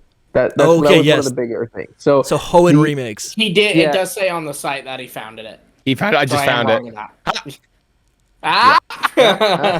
Sorry, go on. No. I was just saying that. I mean, it's another like. All we do is talk about, which Pokemon is getting a new form. Like, could it be this? Could it be that? I think that Poochyena. If we're not doing regional forms, I don't know. Maybe a new evolution. Poochyena's got a chance. Maybe like a new evolution, though. So here's the thing: is the main reason that I come back to this is because the rivals in the Sword and Shield DLC got Galarian Slowpoke and Slowbros and all that. I think we are getting Pokemon, right? Kitakami and Pokemon. I cannot wait until they reveal whatever it might be. We're going to get new regional forms. They might not be Kitakami, but it's going to be new regional forms or evolutions in this new region. I'm telling you it's happening. Soul to counter that Poochyena point, though, and I want it to happen because I love Mightyena so much. No, I don't. I like Poochyena, I do think they... I think there's a good chance that they get the other two of the Loyal Three, and then that would be their ace. Okay. So they are using a new Pokemon as their ace. If they bring in new regional forms, they will be Paldean forms, like in the same way that like Slowbro and Slowking were, and obviously to be fair, they were part of Galar. Right. But it will just be the case, like the law will be, they were brought over from Paldea many years ago, and they're no longer existing on the mainland. Like if they're going to do it that way, I thought it was interesting that they they showed off They showed off a number of Pokemon, but Corphish was one of them, and Corphish is famously a Pokemon not native to Hoenn. So, maybe that's awesome. A thing there. I don't know. Have you made that theory? I have not made that video. No. So did it have a recap that for viewers? Oh, what? So just that, Corphish is a Pokemon that, according to its Pokedex entries, didn't natively come from Hoenn, and we don't have. There's not great suggestions about where it's from. There is a theory about how Crawdaunt has the star on its head and the big sort of open jaw shape, which underwater looks like a Sharpedo, suggesting that it's evolved to look like Sharpedo to be fearsome to kind of predators and prey alike. And Sharpedo's got Pokedex entries talking about its relationship to Garchomp, where that fits in with Kitakami. I don't know. Yeah. I don't know. This actually brings up another point that ties into basically everything we've been talking about, which is where do we actually think Kitakami is? Because a lot of people, South of Sinnoh. So a lot of people think that, right? A lot of people think that. Mm-hmm. I don't know. The Hisuian Growlithe are condemning, man. I know, but if you're saying that they would be Paldean forms, right? To me, that's just because it's actually close to Paldea. No. The thinking is that they've been brought over from... at the end of the day... Ogrepon will be part of the Paldean Pokedex, right? Mm-hmm. It's the same thing, right? And I think that's to do with that's just you can word it however you like or whatever, but I think that's it. I mean, I think even with Galarian, Moltres, Zapdos, and Articuno, their Pokedex entries in the Pokemon website very clearly says that they don't visit, they only visit the Galar region, but they're Galarian forms. Yeah. I think it's the same deal. This is a big issue with a lot of Pokemon. Yeah. I'm probably just one of the only ones that still thinks it's still there. I think practically it's still there, game development wise, because of like the empty space that's like right above Paldea. I think that is where we will go specifically. But that doesn't mean that that's attached to Paldea. I think there is too much. So in the way of, we talk about it in our video, me and Lumi, but like you've got the Hisuian Growlithe statues that lead up to the thing. You've got the fact that the north side of the mountain of the island is a mountain range, which would line up with Mount Cornet. You've got this idea that the writing that's on the sign matches a lot of the Hisuian language. You've got the masks, and then you've got the baneful, your very own baneful mask from Hisui that kind of ties into this like mask sharing culture. To me, you know, and then just it being very Japanese, and the fact that actually there is Jotonian or Sinonian, whatever you want to call it, Wooper centric, those Pokemon suggests to me that it's not near Paldea. The whole point is that it is removed from Paldea and we're going somewhere else. I think you had maybe even posted on Twitter, or someone did, or maybe it was Eduardo, I'm not sure, about the fact that the 2 outfits that they wear in the Kitakami festival, or the 3 outfits, are green, green, blue, and pink. Although it looks a little bit more white actually in the trailer this time round. But in the art, it's got this more pinky hue, matching the Diamond Pearl clans, and then Kogita in the middle is green. But that's a whole other thing. Again, videos on my channel. It's all right. No, I like that idea. I feel like a lot of people felt burned with the Sinnoh games. What, for one reason or another, right? Like Legends wasn't like a full game, and then it was rushed. It was really only promoted for like 6 to 8 months, and then, you know, BDSP is obviously what it is. I kind of like this like return to like a Sinnoh region, right? Like almost like a nice little nice little end cap. It's like, all right, let's go back. Let's just pay homage. It kind of connects it all together, and then it also, I feel like that makes sense with home being backwards compatible now. Where you can kind of experience all of this together, and the games will interact. Remember during the first trailer of Scarlet and Violet, and there was a Hisuian Zoroark. Maybe, I don't know. Maybe they were thinking that is another thing. Them giving a Hisuian Zoroark for the DLC. Bonus, and then also, I mean, you know, to get into some data mines a little bit. The data mine seems to suggest that Weird-Ear, Ursaluna, and Cleavor for sure, but I think also even Basiligian, Overquill, and Sneasler. It's like they're one of the scrap deck entries we see, which so far looks to be that's the list of DLC Pokedex entries, because everything on it is, again, ties in thematically nicely with this idea of past and future, which is all encompassing with Scarlet and Violet, in that if the Blueberry Academy is clearly future tech and it is the future, then this is the past tech. This is the ancient stuff, and so it's a natural place to tie in Hisui, and you've just got like this. You've just got like a lot of elements coming together to kind of create an overhaul, sort of cohesive story. I gotta say, I love that it is like Tohoku based that we're going to, because like this blows the door open. Because I remember last year when Scarlet and Violet's releasing, when we're talking about DLC, we're like the Balearic Islands, Azores, the Canary Islands. I wish. But now, like, if we get, you know, I don't know, an Australian region in Gen 10, sure, maybe it's Tasmanian DLC. But maybe it's freaking Kalos. We don't know. Like, you might go anywhere. I love that. I do like that. It doesn't limit them so much. They can still kind of... That is really cool. Guys, I'm kind of obsessed with the Terrarium. We barely talked about it. Where there are all these different biomes. The first thing that I thought about... I should have brought this up earlier when we were talking about Johto. But the first thing I thought about was the shifting Safari Zone west of the Johto region in the remakes. I don't. It's so like I feel like this would make sense if you were like playing a 2D game, but seeing how it looks, where it's like very like there's the zero transition from climate to climate. And I'm imagining them just like I don't know. We've also seen this in the anime before. During like they used to do that in Generation 1 and 2, where like they would change the battlefield on just like they press a button and the battle area would like change. I think this is so cool. I'm watching Lumi smile because I won't get too much into it. Did you guys talk about this? This is coming up in the video. The Safari. Actually, I nearly poo-pooed your idea. Because you were sort of like, Cyrano look kind of like the Safari Zone guy? No, maybe. What's his name? Babao? Baoba. Baoba?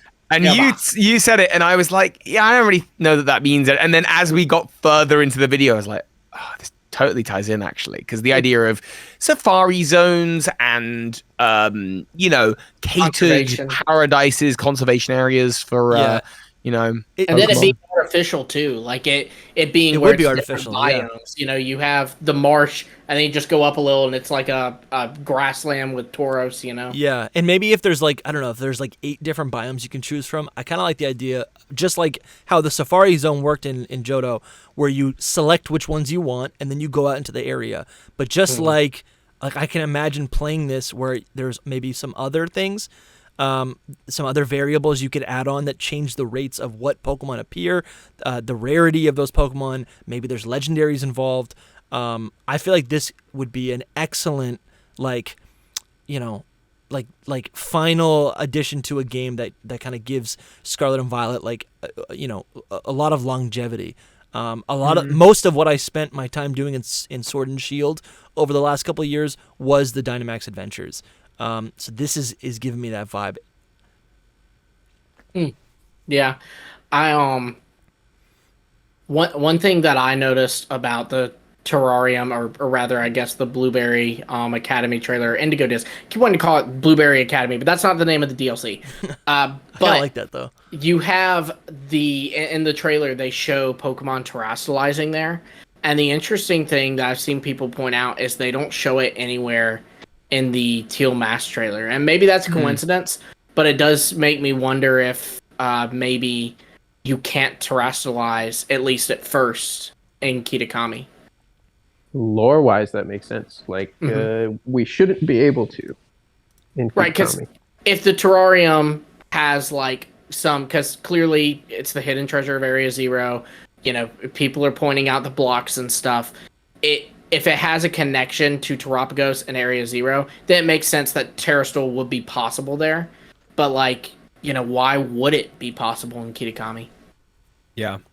I think if the mask has that power within it, then we could see other masks, perhaps for the 3 hero Pokemon that allow it, but or something similar to it. But yeah, kind of like how we have...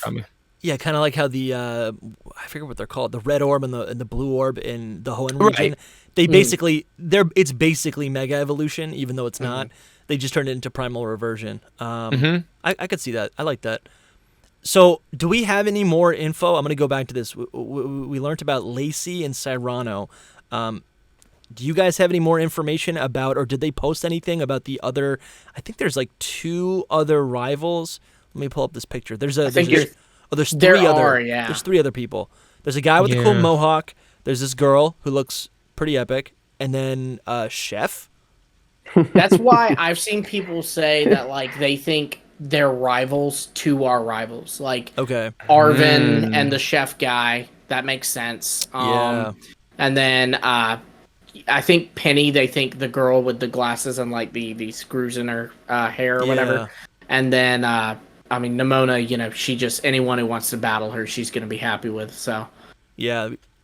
Okay. I hadn't seen that, actually. That's a great observation, yeah. I wish I could say, I don't know why, I'm going to credit someone and it's going to not be correct, but I don't know why, but I think it was Kayla who said it, Kayla's Capsule, but I could be wrong, and I may just be giving Kayla credit that she doesn't deserve, so. I feel like I would have saw if it was her. But either way, she does great work, so shout out to her. And then who is? I didn't even look it up. Who's Lacey's? Who's Lacey supposed to be for our? Is that a rival to us? She's a student there. I think it was it said she was a second year. Yes. Okay. Here it is. Second year student. She's got the little hair clips that have little diamonds, and they kind of look Terrapagos-y. I suspect she knows where Terrapagos is, and she will help us in taking down the evil Cyrano. I've just decided. Especially if Cyrano, he seems to trust her, because, when you get there, he's it looks like he's introducing you to her, and he's kind of leaving you in her care. So she might be, his... you see in Pokemon games a lot, a character that they're kind of with the villain, but they over time kind of get to this place where it's like, oh, actually, this is wrong, you know? I think she's going to be very like, and again, not to like hit the parallel too much on the head here. It's a very like Lily and Luzamine relationship. That is not to say that they are literally related, but I think he is like, you know, she is the leader of the Aether Paradise, another artificial island where there's a conservation area for Pokemon. I've seen that before. And then, you know, she's kind of on your side and secretly wants to help Terrapagos and maybe doesn't quite realize that Serrano has other plans. Right. I think that's kind of the zone it'll go. And if you're like, they already did that, they won't do that again. They've literally spent the last 5 generations telling us the story of like a dragon from space whose body becomes meteorite fragments that transform Pokemon. Like it's the same. It's always the same story. Well, and like I guess I'm kind of. It's similar. I'm kind of thinking like Alon in the anime where like he was working with Lysander, but like at the end he was like, oh wait, no, what you're doing is actually super messed up, and then he turns. You know. Yeah, it could be that. Could be the case. I want to say that I was happy about this very much so because I thought that those 4 characters were just going to be like, you know, teachers or someone you battle. Right. Yeah, and that's it. But it seems that they will have their own stories in the whole thing. Like she's very different probably from the rest of them. Like the rest, she's the one that introduces you to the like terrarium, whatever. You know, like she has a purpose and her own plot line basically, which is exciting to me instead of just being like. Well, and it shows you encounter the chef guy in the terrarium, so that also kind of implies a story down there. The thing with the 4 of them is that there's 4 like areas in the terrarium, so I'm like they're probably kind of like the final bosses or the gym leaders of those 4 individual Yeah, that's a cool idea. Yeah. So you have like Titans in the first one, then like gyms in the second one. But it is also very much battle focused from what we have read and heard. So I don't know if it's just them, but maybe that's just like the first thing that you end up doing, and then eventually it's. So they could be tied to. This could be like the parallel to Team Star, where in the teal mask. I forgot all about Team Star. Yeah, but like. Right, like the way Teal Mask has could potentially have like Titan forms. I could see this being like you have 4 people to defeat, and they're all over the map. Team Star. They also do seem to be type focused. Like the chef looks fire, Lacey looks fairy, girl with the screws obviously steel, and then the other guy looks like he could be dark because he kind of seems like a little bit mean, and he's got the mischief on his jacket. And where Team Star were like made up of like the people who are bullied, I feel like these people look like the bullies. These people look like the cool kids. It says the bullies left. Maybe these are the bullies. They're like super advanced students, so it's supposed to be like a very challenging thing. Like the reason they invite you to the Blueberry Academy is like you did all the things. It's after the events of Scarlet and Violet. Like you did all that stuff, and now it's after Teal Mask. It's all alumni. Yeah, you gained alumni. You gained like the attention of Cyrano. So like he's like, oh wow, this guy's like, big deal. So yeah, it says he comes to find you after hearing rumors of your adventures to invite you to the Blueberry Academy. Those rumors of your adventures, I suspect, are your dabblings in Area Zero. I think. Yeah, since it's rumors, that's why I'm thinking too. Like, because they're not supposed to say you went down to Area Zero, but since he's close to Clavel, like he's probably heard like he has a student that actually went down there. I think he's gonna be like, I think this guy's gonna show up and he's gonna be like trying to suss out like. So what do you know about Area Zero? Oh, that's cool. That's interesting. Good to know. Good to know. Eliminate him. I think that'll be like he's gonna be like fake nice. Yeah. I love the like what was it? It feels like a year ago, but I loved the idea of like maybe going back into the time machine. Because honestly, the whole Blueberry Academy seems like it's got to be like fueled by whatever the same Area Zero magic is. Yeah, I want to be clear. Like when I'm talking about like Serrano's definitely he's evil. I think what I'm doing is I'm just relaying a lot of these stories about like Atlantis and like this idea of like a great civilization that falls possibly because of and I'm not 100% familiar with the Atlantis story, but the hubris of the people who have this kind of like, they have access to this godly technology that they shouldn't really have access to. That's a story that's been retold over like many stories. It's a mythos, or it's happened in real life. Yeah, it's a mythos that happens all the time. It's one of the favorite stories of humanity. And here we've got this guy. And whenever we talk about like, you know, this artificially created paradise, a paradise can only be a paradise for the person who like kind of has crafted it. And so I love this idea of like, he's got his perfect world and no one should be allowed to mess it up. And certainly messing with what's at the core of Area Zero, time travel, the same power that's because those blocks look like they're carved from the stones of Area Zero. Or at least like an artificial version of it, you might get too close to the secret of his power, and it all kind of ties in together, where to me the story just seems kind of obvious, you know? So this is kind of interesting. So, you know, the debate with Atlantis is if it was like a real place or not, you know, because Plato wrote about it. It wasn't like a mythical thing. He just kind of said, hey, there's this place that exists. Yeah. Well, so the official word is that it fell due to an earthquake. However, the belief, you know, if you get into Roman mythology and all, what people believed happened was that Atlantis tried to take over ancient Athens. And because of that, the gods were like, no, Athens is ours. Don't do that. And so the gods, they basically had a falling out with the gods. So the gods caused an earthquake to cause it to sink. Sure. So again, you have a relationship with Serrano and potentially Terrapagos, and there's a falling out, which causes Blueberry Academy to fall. The idea that the king of Atlantis is Atlas, someone who carries the world on their shoulders, with the phrase, you know, you got the weight of the world on your shoulders.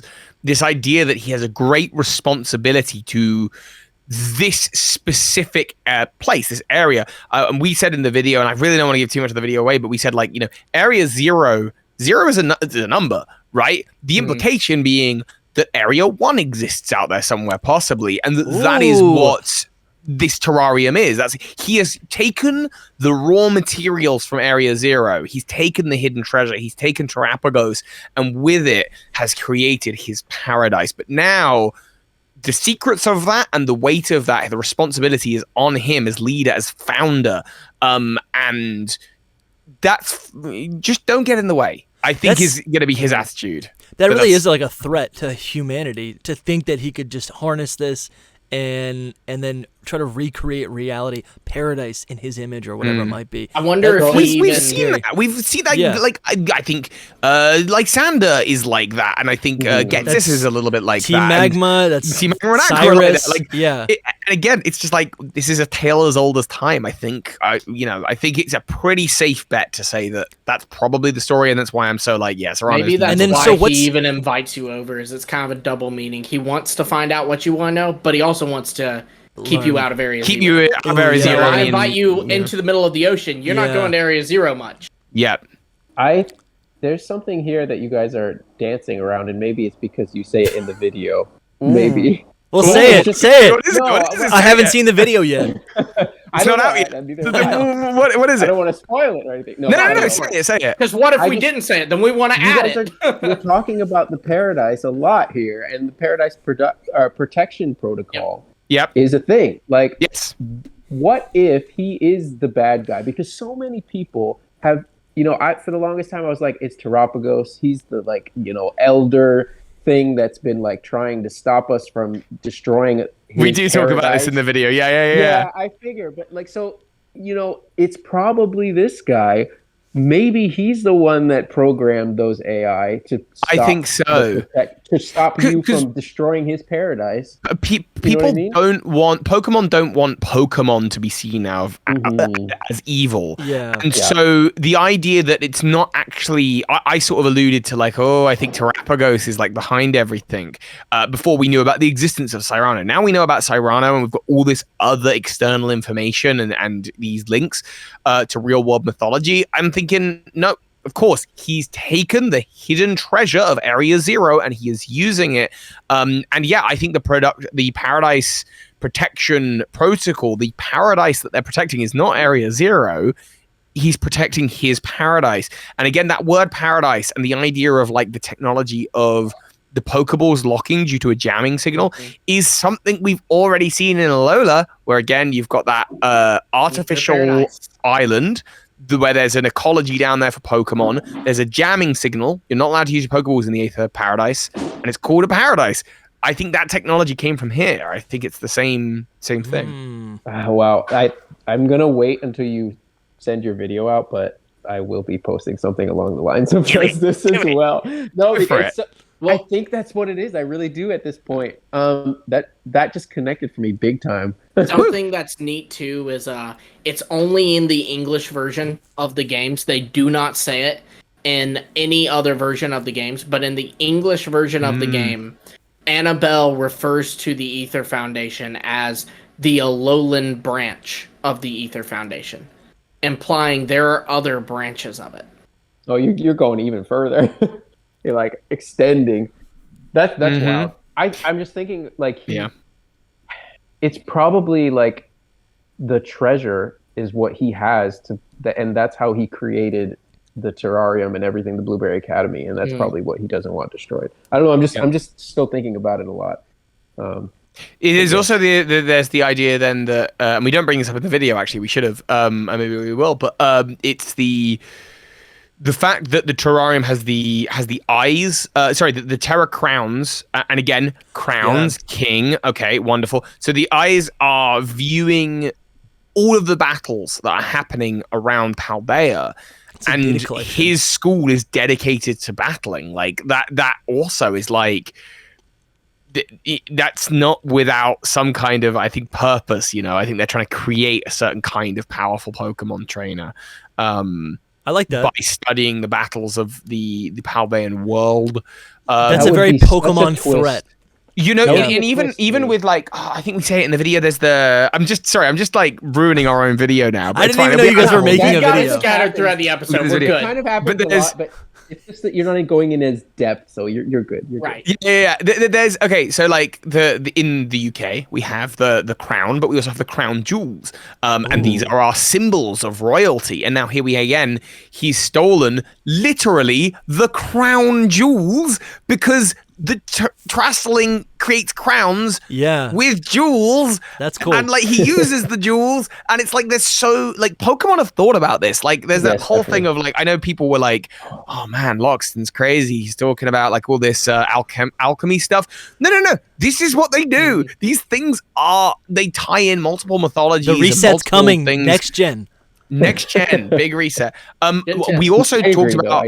I've done videos talking about how like Terrapagos, Necrozma, Zygarde, and Eternatus. I think Terrapagos is part dragon type. I just think that's the case. And I think this idea of these dragons from space that have like multiple that have their bodies used for the transformation of Pokemon, and there's the 4 parts of the Arceus as it is in the real world, which are light, life, reflective, and poison, and that poison is Eternatus, or chemical is Eternatus, that's it. Light is Necrozma, life is Zygarde, and so therefore reflective is this. I do think we're culminating to something, and it just so happens the next gen is Gen 10. Yeah, I think we're culminating to something really big in the next couple of years. Yeah, so I was gonna segue us into the types, because Sol, I'm looking at your Twitter right now. You got a picture of Xerneas with its neutral mode turning into active mode, and you're relating that to what we saw, or how we saw Terrapagos in the trailer, where it didn't have all the colors lit up. I don't know. I have not seen this before. I think this is so cool. This in the trailer, I was going to say screenshot, but in the screenshot from the trailer, it's just like they're not formed. It's typings on its shell, basically. Yeah. So I think that either they're like pulsing, or they're just like it can form them at will. You know what I mean? So it's interesting to say the least. I think I agree with Toby. I think it will be dragon type. Maybe just pure dragon. That's what I was gonna say. It could just be pure dragon, where we see normal type as a neutral type, or the lack of a type, but it is a type in itself. We have base form Arceus as normal type. I think Terrapagos would be base type dragon, or the ability and then to could just change whatever. Yeah, the ability to oscillate type, like the idea that maybe it just randomly has a different type every turn unless it's holding a specific item. Oh, that's cool. Which we've seen with the Arceus system and the Arceus plates and all of that. Yeah. So I think mean, it's a dual totally type possible. is always. A dual type's always fun, but I feel like that does kind of muddy the concept, right? It's like if it can change type, like have the type be just one type that can change to another one type. Yeah.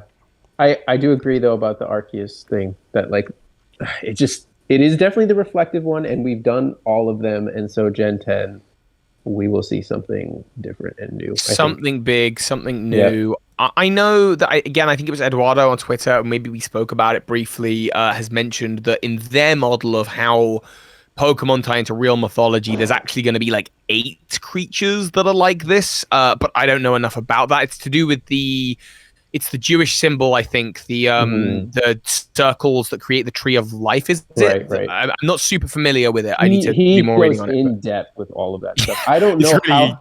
Yeah, I don't know how much of it is exactly true. I mean, he believes it to yeah. He believes it, but I don't know. I think yes, they've thought about it. Yes, they're implementing some parts of it.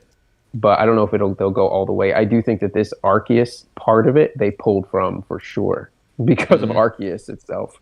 I think Gen 10 we're in for some big new things. Something big. I think the story of like the story of the dragon, the legendary dragon from space whose body is used for transfer. I think that is like, I'm sort of hoping after Gen 10 at the latest is like done and they tell some new stories, because like I feel like I've just seen that a lot, and like I think this would be the 4th and final chapter in that, and that's to say, even that is to say that the generation before was about the original dragon, which is the Kyurem thing, which will get revisited again probably as part of the Gen 10 celebration. Yeah. We'll see. But by Gen 11, if they do a Gen 11, by that point, new stories. Come on. I really wonder. I could see them pushing the Johto remake into Gen 10 just so we get Kanto in Gen 10. You know what I mean? Because Kanto would be in a Johto remake. Yeah, but then Legends but then what would show up in the next? We still have 2 years? Okay, well, if you want me to be legit, what needs to show up is a break. No, that's not true. That's not true. Sorry, I can't hear you because I'm currently falling through Mesa Goza City. We do no. Something's gonna happen. Something's gonna happen. I don't think Pokemon will do nothing. I think this is the issue. Is like regardless of what we think would, and I agree that like, I mean, I just got done playing like Tears of the Kingdom. Like that stuff's phenomenal. I get it, but like at the same time, Pokemon, companies work by their yearly turnover and their yearly profits, and I think there is a degree to which Pokemon, if they want to continue producing good games, they also need to work out how to produce sellable in-between stuff, and that's what DLC might well be, and I think that's also what Ilka had the potential to be, potentially. It's just like I feel like the company still handles this. And I feel like Ilka's still in the mix. Their game sold very well. Like, I don't understand, and they're still doing home. People are blaming Ilka, but I mean, people were blaming Ilka and saying that was the problem with BDSP. But now we've seen Scarlet and Violet, and it has had so many more, if not even more. Okay, but it was also more ambitious. Like, it is you more have ambitious, to wait sure. up to. One is a from above, linear game. Yeah, the other down. one is a movable camera. You're not creating anything new. Yeah, that's a good point. But I will say what I would love. They won't do it. What'll happen next year will be either an experimental game or like or maybe even just an Ilka remake. I don't know. But honestly, what I'd be fine with is just more Scarlet and Violet DLC. That would be cool. I would be like, absolutely. Like, give me just 5 new Pokemon and then maybe 100 returning Pokemon, and I'd be like, this is great. Thank you. Yeah, so like what if after we get these 2 new batches of DLC, then they go, oh, well, guess what? We still haven't shown you what is in the top right part of the map. And it like, what if that's something? Are you guys saying that's Kitakami? Like what? We don't have an answer for I what don't that, think what it's that could Kitakami. be. Like, what is that? Only, Is that only Soul does. It's South Kalos. Oh, Soul knows. Great. Soul knows. No, I Great. said Awesome. does, not knows. Oh, okay. But yeah, no. Yeah, I don't know about all that. I do think that Soul knows something. I think that Ilka is done, but I don't think that the concept is done. Like what Toby was saying, like that they'll have another company take care of other games. Let's say Other projects. So, yeah, other projects exactly. Or not even a Give company, us but new Pokemon Snap DLC. No, I know it's don't not want mainline, Snap. but that is Dusty. You haven't played it. You can't say that. I don't New want Snap it. is great, mate. You got to play I'm it. sure it's fun. I'm sure it's Pokemon fun. Neither never of looked these better. two have played it, Toby. Neither of them. I just That's nuts beat to me. the 4th temple in Tears of Kingdom last night. I'm like, great. I'm gonna go make some more food. I think I'm gonna go build the house, and then I'm gonna go take on whatever's in But like, Hyrule. new Pokemon Snap is genuinely the best, in my opinion, that Pokemon have ever looked. They look insane. It's beautiful. They look Apart that from maybe way. Smash Bros. Smash Bros. But look good. but it is a very linear game. Yes, there are different paths you can take, and that's why it looks so good. Something that I started thinking about was not like, as linear as you. It's not as linear as the first one. Like There's there's a lot still, of joy out of it. like it is linear in the sense that there's one path, but the Pokemon It's not like can you can be go doing look behind different them. things. Yeah, but the Pokemon, they will be. It's not like in the first one, you're going to start out on that one, and a Doduo is going to run out in front of you. And it was it's in the 64. not like that in this. In this one, sometimes you'll start out and there'll be a Pikachu fighting a Crabrawler. Sometimes there will be a Crabrawler on the other end of the beach, and the Pikachu's just walking around. I feel like it is different.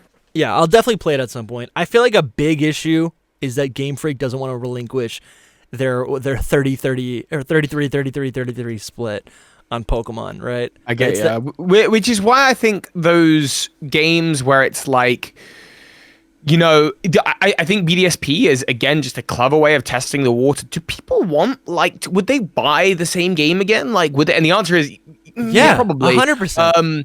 I was kind of a little shocked back, and this is getting a little bit deraily, but I was quite shocked back in the day when, well, I guess earlier this year, when the Virtual Console GBA got announced, and I was just, not Virtual Console, but the Switch Online GBA and GBC, and sitting there going, these are the best-selling games of that console. How is that not a thing?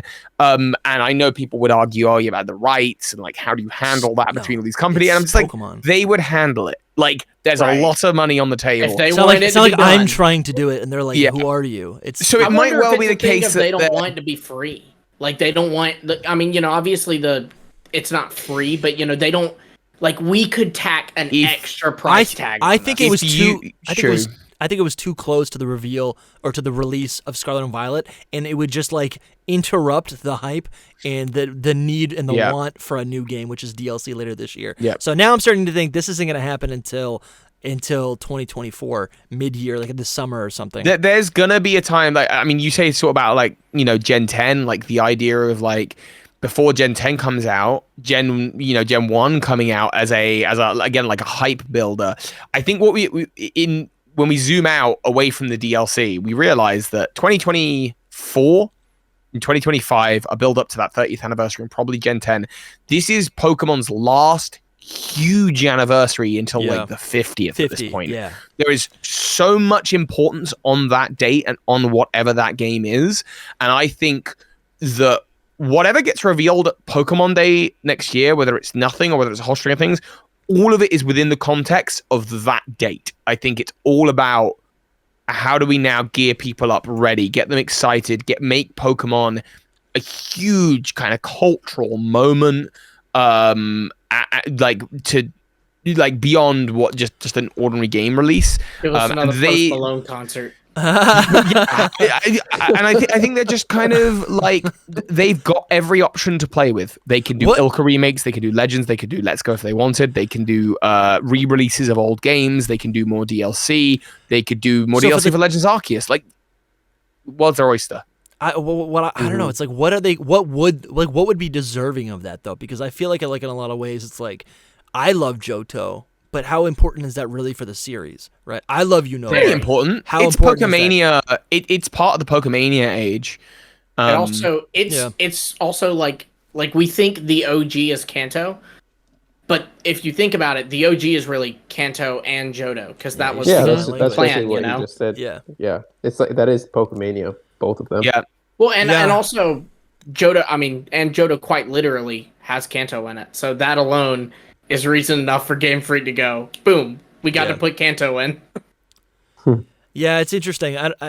Because it's like it's like one moment. It's like, okay, this is the year we're gonna do it, and but what I mean, it's like what I want though is like a shakeup of the franchise, which I don't have any confidence in that anymore.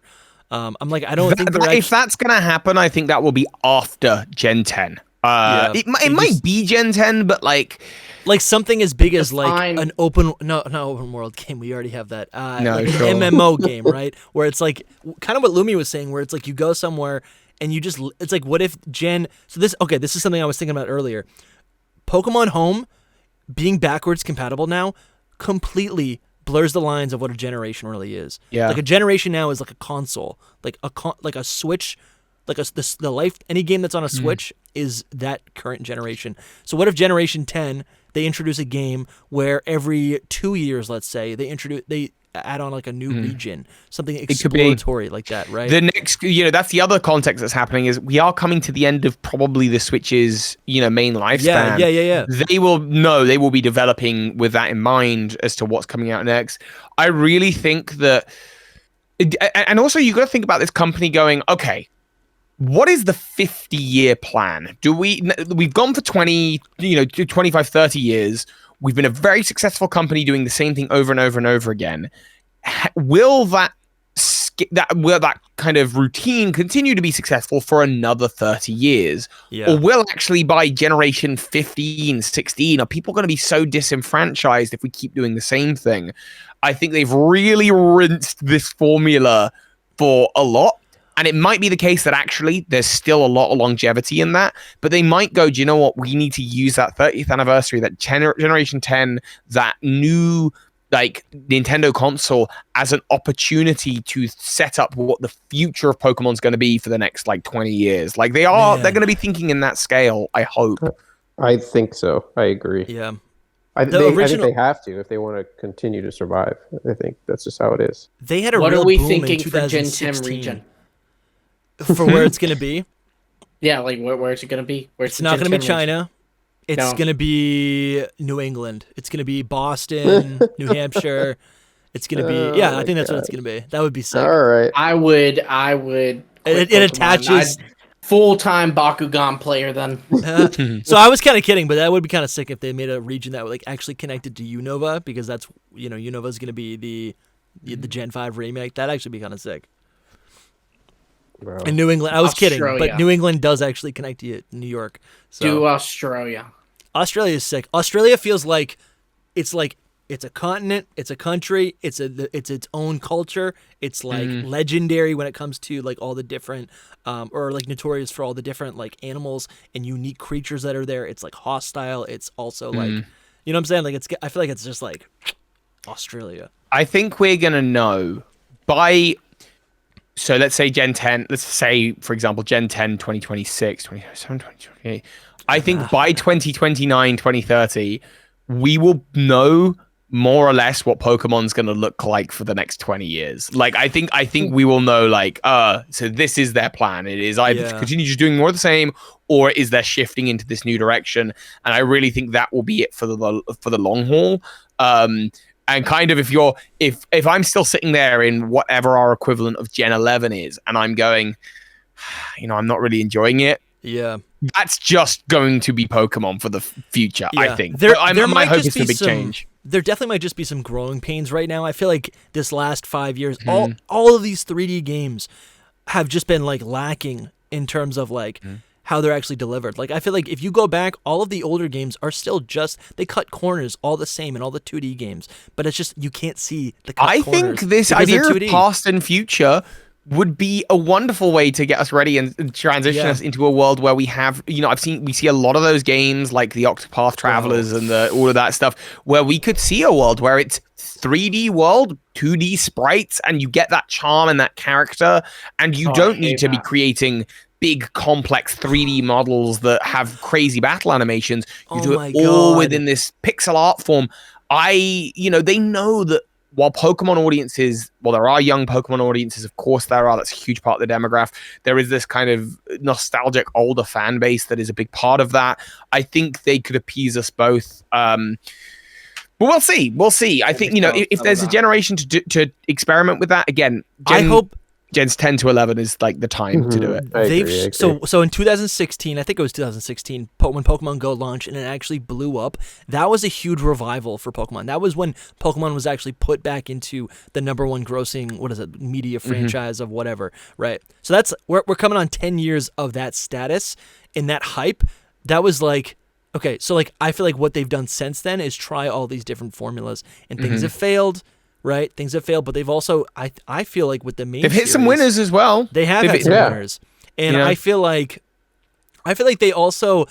So we were looking at the numbers, right, the financial numbers of like how well these games have sold and how much money was made, and I wonder if they don't necessarily are looking for, if they're not necessarily looking for like the best of the best. I wonder if they're actually willing to try things and be comfortable with just like mediocrity when it comes to like an interesting spin-off, right? Just to try it out, right? Because they're obviously not losing money, but like so what I'm thinking about is the 2D games.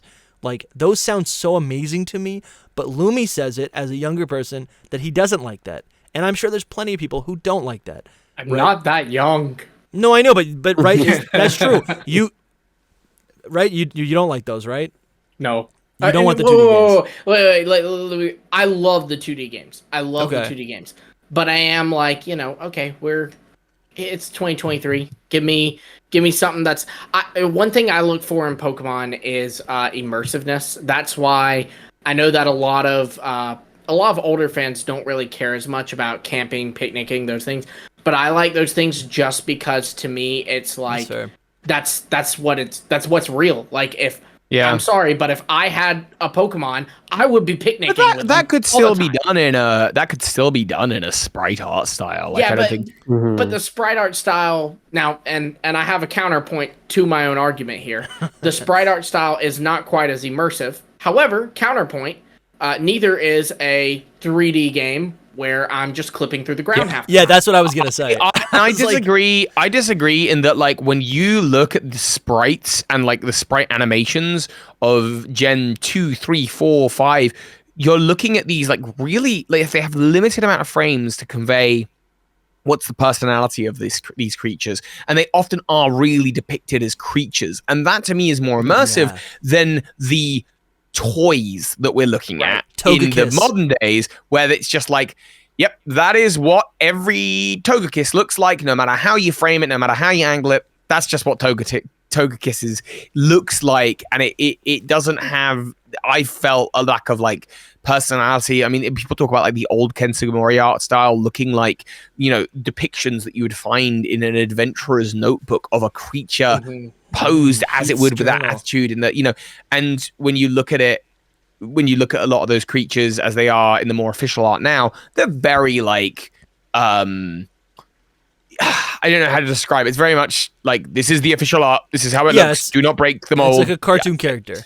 I don't know how to describe it. I feel like I'm articulating poorly. I've seen a lot of great videos on the subject, though, and I agree. I mean, and I don't judge anyone who, like, I totally understand the logic of, I love the 2D games, let's go back to that. And to be frank, while I don't want to go back to 2D games, I don't want the next game to be open world. I like it linear. I think that I think Sword and Shield was closer to being on the hear me out. Okay, right. I think Sword and Shield was closer to being on the right track than Paldea was, just because now I think Sword and Shield dropped the ball, but I liked the idea, just the basic idea of having a like linear game where it's like, okay, you've done this, now you need to go here, but there is an open world, you know what I mean? Like not world like so where you for can me, go what anywhere, that is, but an expansive area. So but their routes sucked. Their routes were way too linear, and that needed to change. For me, that success was Legends Arceus. Yes. Where there were like, you go here, then here, then here, but there's little biomes that you play around with, and And then once you level up, you go back to other areas, and there's new things to unlock. You explore. I didn't feel like Legends there was is a any good of that example. in I Scarlet jumped to and Sword Violet. and Shield because it's the traditional formula,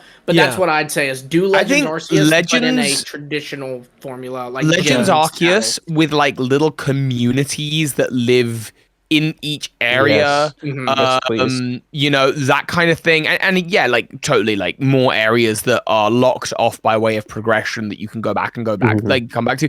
I think that's really like that's the future for me, where I'm like, okay, if you're going to continue doing 3D Pokemon, that's what I want to see. Like when I'm playing Tears of the Kingdom, yeah. I go back to areas and people are selling things. I'm like, that's so cool. Well, yeah, and And that's there's like old thing characters too, that I is ran into, and then now they're there. I'm like, that's awesome. I like when the games make you backtrack as well. Like I liked that you know, in Sinnoh, you go down through Hearthome, then you go up to Pastoria, or not Pastoria, Veilstone, go down to Pastoria, and then you're back in Hearthome. You know, and sometimes they'll even kind of send you on like fetch quests. Like you'll get to a city and they'll be like, oh, well, I need this thing. And it's only in the city that you were in 2 cities ago. I do like that a lot. And that was something else about, I guess it's open world that caused it to be like this. But I felt like in Paldea, when I visited an area, that area was, once I did the thing there, it's useless. You're done. I feel like Pokemon has been trying to streamline a lot of like, I see it mostly like in the back, like they're trying to like make everything convenient. So back in the day, right, there was a move learner. The only place you could use the move learner was in one specific town. Let's say Falarbor Town or whatever, right? So that was like interesting back then because it's like, oh, there's a reason to go back there. I can like relive it, right, at different points in my journey. But what they've done instead is that you can do that from any point. So now there's like no purpose to ever go back to any town ever, right? Yeah. Yeah, like the only places relevant are like Porto Marinara and then or Marinata, whatever it is, and then Marinara. The marinara sauce. But and then the I don't even remember the name of it, but the Ghost Gym Town, because you can do bottle caps there. This is a little bit where the underwhelmedness hit me when I looked at the DLC, and to be quite frank, like I looked at Kitakami and I looked at the Terrarium, and I just went, "Yay, more dead space for me to explore." Yeah. I'm saying that heartbroken, right? I'm a Pokemon fan. I want to be excited for these things. I really, really do. But that's how Scarlet Violet left that kind of taste in my mouth. And like for me, what I love about Legends Arceus, and where I think they hit the nail on the head so well, is that those spaces are really fun to jump between and to go like, oh, I'm gonna go to the ice area. There's that group of Pokemon. There's, you know, this here, and there's unique things to do in each area. Like, I don't know. Yeah, I don't know. I kind of had the same problem. I kind of had the same problem with Legends Arceus, though. I felt the same way about it. Yeah, because once you were in an area, you kind of were done with the area. Like, there's nothing more to do once you go there. Once you catch the Pokemon from there, and it's even easier to catch Pokemon there. So and there was less Pokemon, even more so. So I have that same feeling with Legends Arceus. But interesting. Yeah, the thing. No, but in Legends, to me. Catching was the most fun of all. I used to hate catching Pokemon until I didn't even like it in Let's Go, but until Legends Arceus. I'm a more like classic.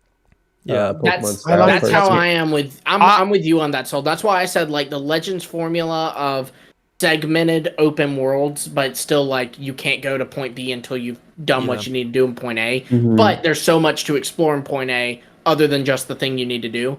I think that's a great formula. Just, you know, instead of Legends Arceus, I want gyms. I want Pokemon battles. You know, I like how Tears of the Kingdom has like all these micro ecosystems or economies, micro economies. Whether they're like, what are they called? You get the Koroks for inventory, and you got the wisps for like reclaiming old stuff. Oh, I see what you're saying. Yeah, like that's what Pokemon is missing. I feel like they have money, and they have now the Battle League or points, whatever, but you can substitute either one for anything, and then it's like you go throughout the region and there's all these things to pick up, but it's like there's no purpose for any of them. Like none of it feels important.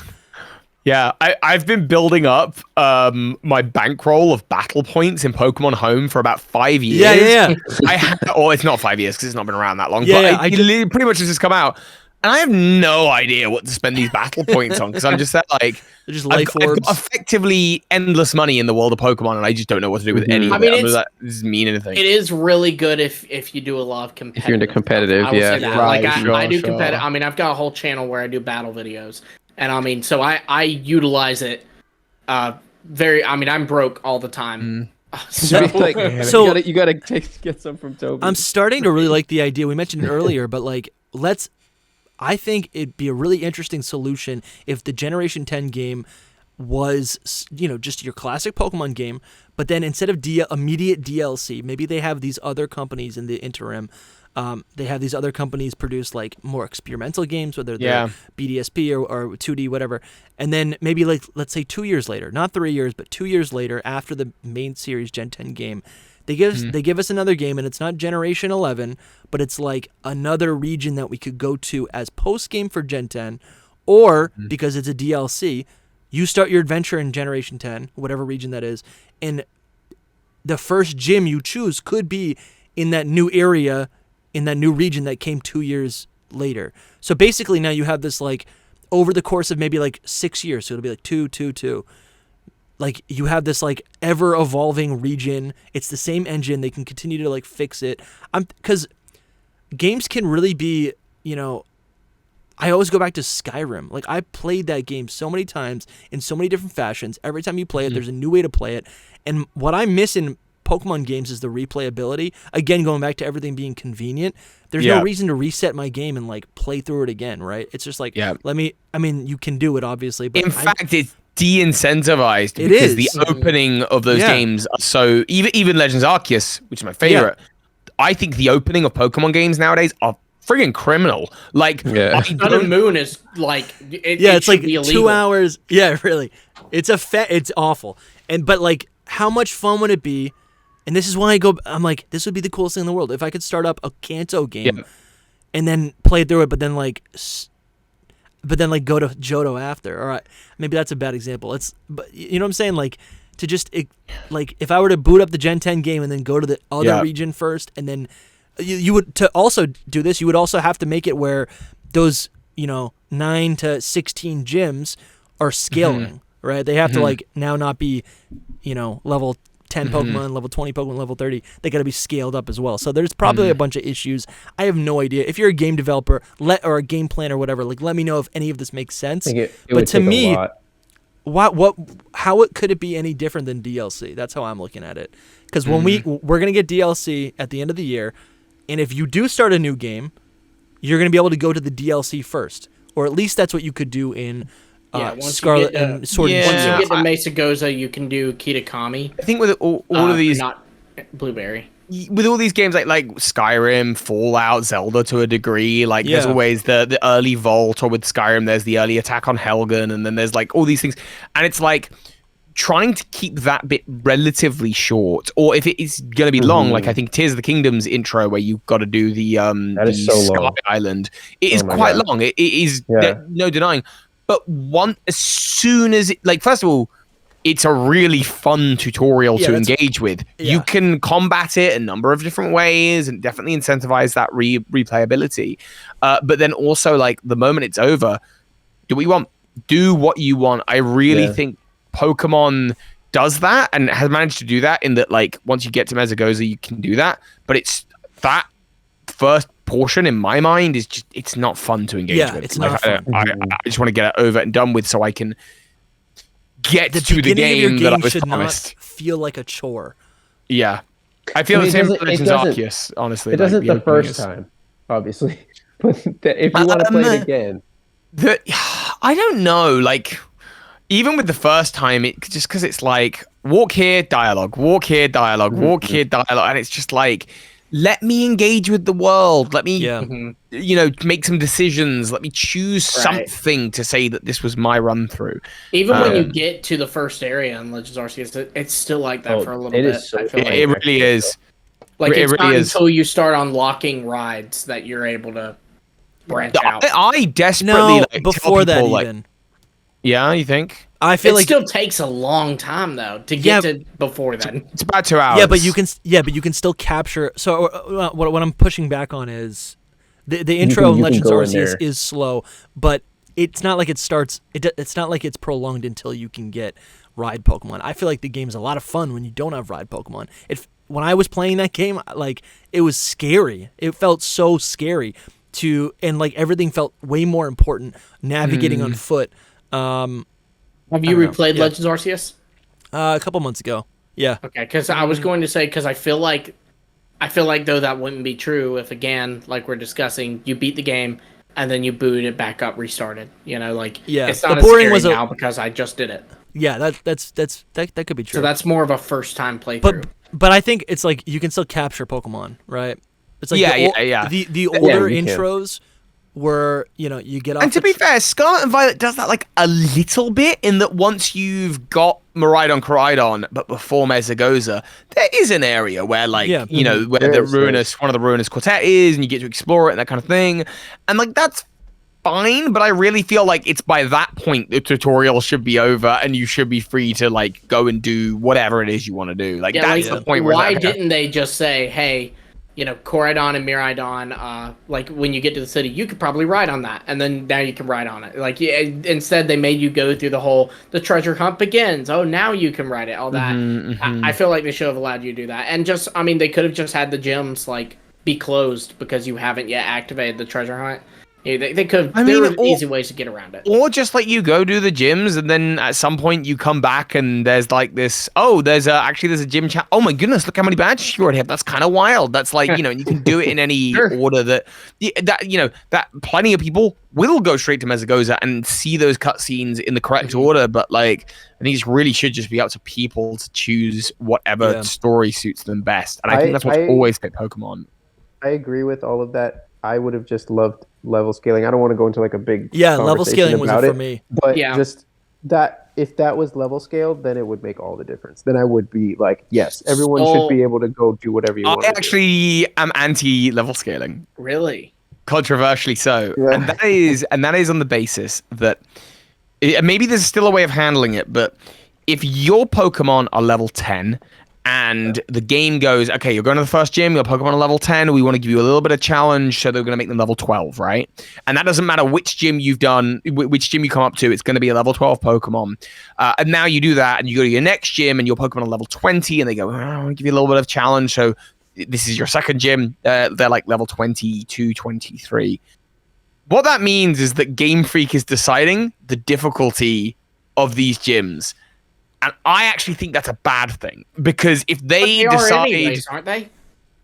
No, because ultimately you can decide to go to a later gym and have a harder time on that one first, And I actually think that's better that you have the choice of difficulty than Game Freak, because if Game Freak decide that the correct level of difficulty for each gym is about 3 or 4 levels higher than wherever you are, then you are all like every battle is the same. Do you see what I'm saying? Yeah, I get what you mean. I think the solution is to have a bottom, have like a level minimum. Then, if you were to beat 3 gyms, right, in any order, if they're like the 8th, you beat the 8, 7, 6 gym, right? That's 3 gym badges now you have. I feel like the rest of the badges, when you go on, let's say, then you go to gym number 1, that should be probably scaled up to wherever gym 4 would be, because that'd be the 4th badge. Only for those lower ones, the ones that are like so maybe the scaling is not based on the level of your Pokemon, it's based on the number of badges, and so you still have the choice of do I bring in lower level Pokemon just to make it a bit more difficult for myself? I think that's the thing for me. It's like, yes, I agree with you. I think it's kind of fun to be like, let's do the hard thing first. That's like a fun challenge, right? But then where it gets boring is that if that's gonna go back and do the hard stuff eventually. You got to do all the easy stuff now, which is it's just a chore. And you're gonna steamroll it. Yeah. My issue is I want neither. I don't want the hard thing first and the easy thing later. I want a decent level of challenge throughout the game. Maybe that's something. I mean, that's really what we're talking about in the end. Is just how hard it is, like how the challenge. Yeah. I think scaling is also like super fun though, because like for years now I remember seeing like I'll see this on Twitter or Reddit or something where people will be like, here's Brock's gym at every at every gym level, when you have 1 badge, 2 badges, 3 badges, and you get to see like the progression of their team, and then all of a sudden that's another thing where an open world Pokemon game makes a lot of sense because you actually get to experience the game differently every time you play it, right? There needs to be more of those things where your unique experience is a unique experience, and I feel like that shouldn't even be difficult to do. It's just like that's like 8. You create 8 trainers, and then depending on the qualifier, that's what trainer you fight. It's Brock at gym level 6, and then he's got a Kabuto or something. I don't know. I'm going back a bit here, but have you guys seen James Turner's new game? Like, have you seen the trailer for it?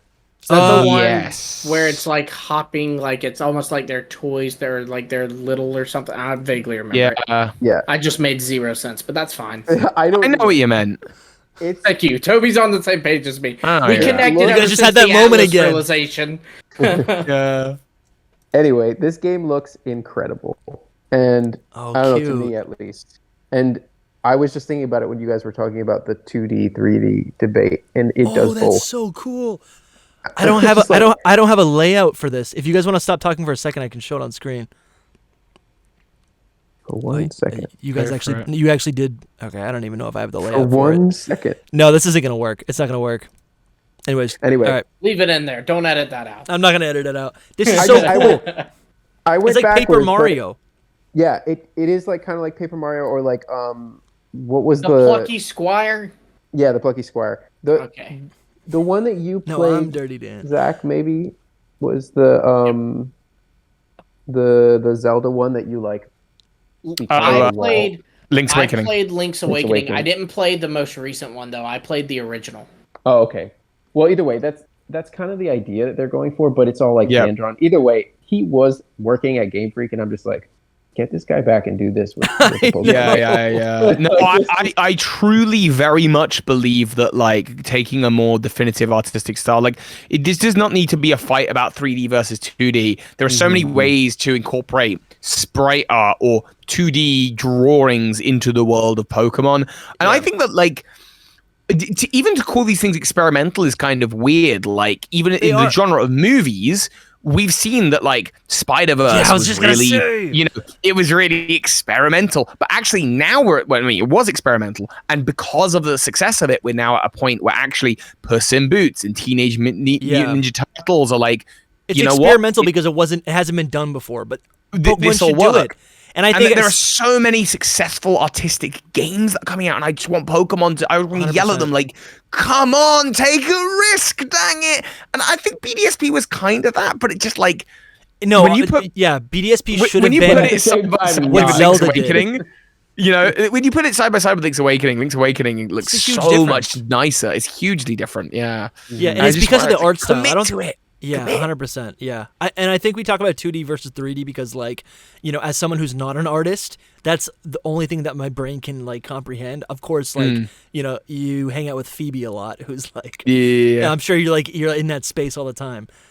So yeah, this art style by James Turner is sick. This is so cool. Yeah, it's super nice. I didn't even. No, I'm just like I'm on a exist. rabbit hole looking at all like if you watch pictures the of it. latest trailer, you will be very impressed. I think I was just like, what? He had this much talent the whole time. I mean, I know he made Poi. Wow, dang, Soul, that's a sick burn. No, he did. James it's Turner. Not a burn. It's that they were, I don't know, like hiding him or something. There's a lot going on. No, James Turner, his talent was always there since Gen 7. I mean, the man made Poi Pole and Naganadel. That's nothing else matters. Not only that, honestly, like I've been talking up Gen 8 for a bunch of these episodes, and he was the art director, so I can't be too surprised. I want to play this game so bad. There's like a little old man, like painting by the lily pads in the pond. That's so cool. It's a crazy game. That could be. There are also just lots of beautiful games in the world right now. Like I know this is old school now. I've been playing Hollow Knight recently and enjoying it. Oh yes. Tunic is a game that I am just head over heels for, and like again would love to see the Pokemon world depicted like that. There's so many interesting ways they could do it, and I think that is cool. I think when I think back to the world of like, okay, Black and White 2 have just come out, and the 3DS is the thing, and we've seen Pokemon on the big screen a couple times. The idea of 3D at that time you couldn't have convinced me not like that wasn't worth trying. Yeah, we absolutely needed to see Pokemon become Battle this. Revolution. Well, the best advertisement for 100%. Isn't it hilarious that like that Masuda used to say like Pokemon is only a handheld video game? For my whole life, Pokemon, I never conceived that it could be on the big screen, and now it's like of course it's on the big screen, and I think. They jumped to 3D, and then the boom happened with Pokemon Go, and now they're like, there's no turning back. Right? That's kind of what the mindset is.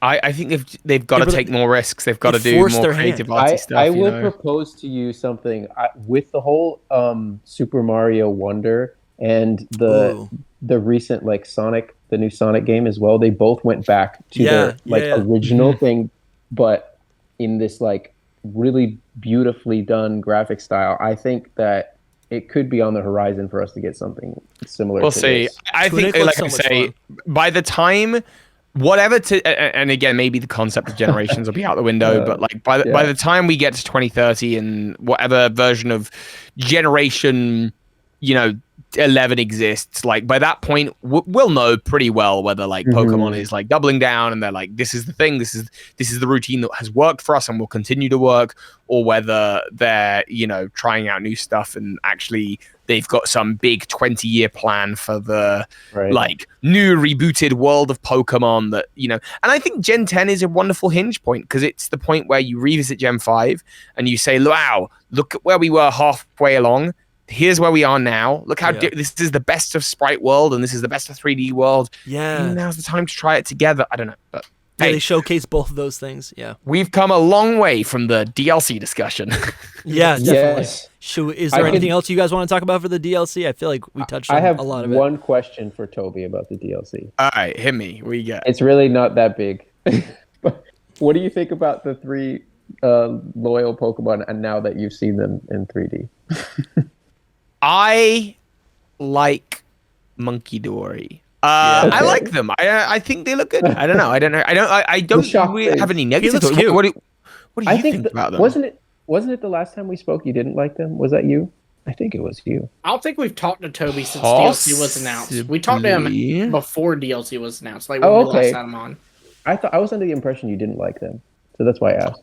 I don't remember ever not liking them. No, I think I might have. Soul loves Monkey Dory. He says it's probably his favorite Pokemon of all time. I think Monkey Dory is really cool. That's not true. Yeah, that's speculation. Yeah, right. From his point of view. Since you asked me though, I do. Yeah. I like Okie Dokie a lot. Yeah, Okie Dokie's cute. They're good colors. They got good color schemes. Yeah, they are interesting. They grew on me a bit now, but when Phesandipity's the best. Yeah, I love Phesandippity. You're nuts. You don't know what you're talking about. You let him in. They're really not that exciting. Do you actually like the wings though, Lumi? Because the wings are the best part. Have you seen the 3D model? Yeah.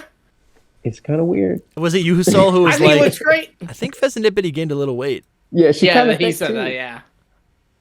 No, but that's the thing. Phesandippity was always bigger. It always had a like kind of puffy chest, like an almost turkey body, because it's a pheasant. It does look like a turkey.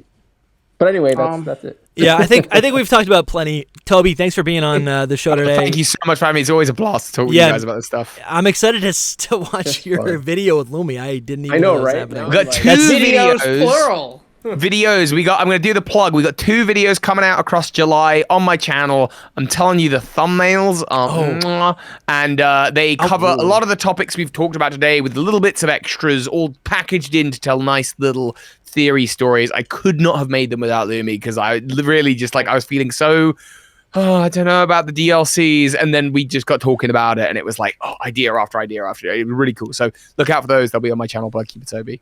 They're very good. They'll be good. in the description. If you're listening, what's up? I was just gonna say, I really think I was telling him, there's one focused on Indigo Disc, one focused on Teal Mask. They both are amazing, but I feel like the one that spoke to me the most is the Teal Mask one. I feel like is like the next we killed Gary's Raticate. It is a classic Pokemon theory. Like it's going to be something people talk about for ages. Man, that's when we've not revealed the big thing. The big thing about that. I see what you did there. You guys are so no one will get dorky. I'm hyped either way. I'm ready. Yeah. I'm pumped. I can't wait to see it. Link in the description. Leave a review if you're listening on Spotify or iTunes. Subscribe if you have not already. Yeah, and we'll see you next time. Peace. Serrano's evil. Bye.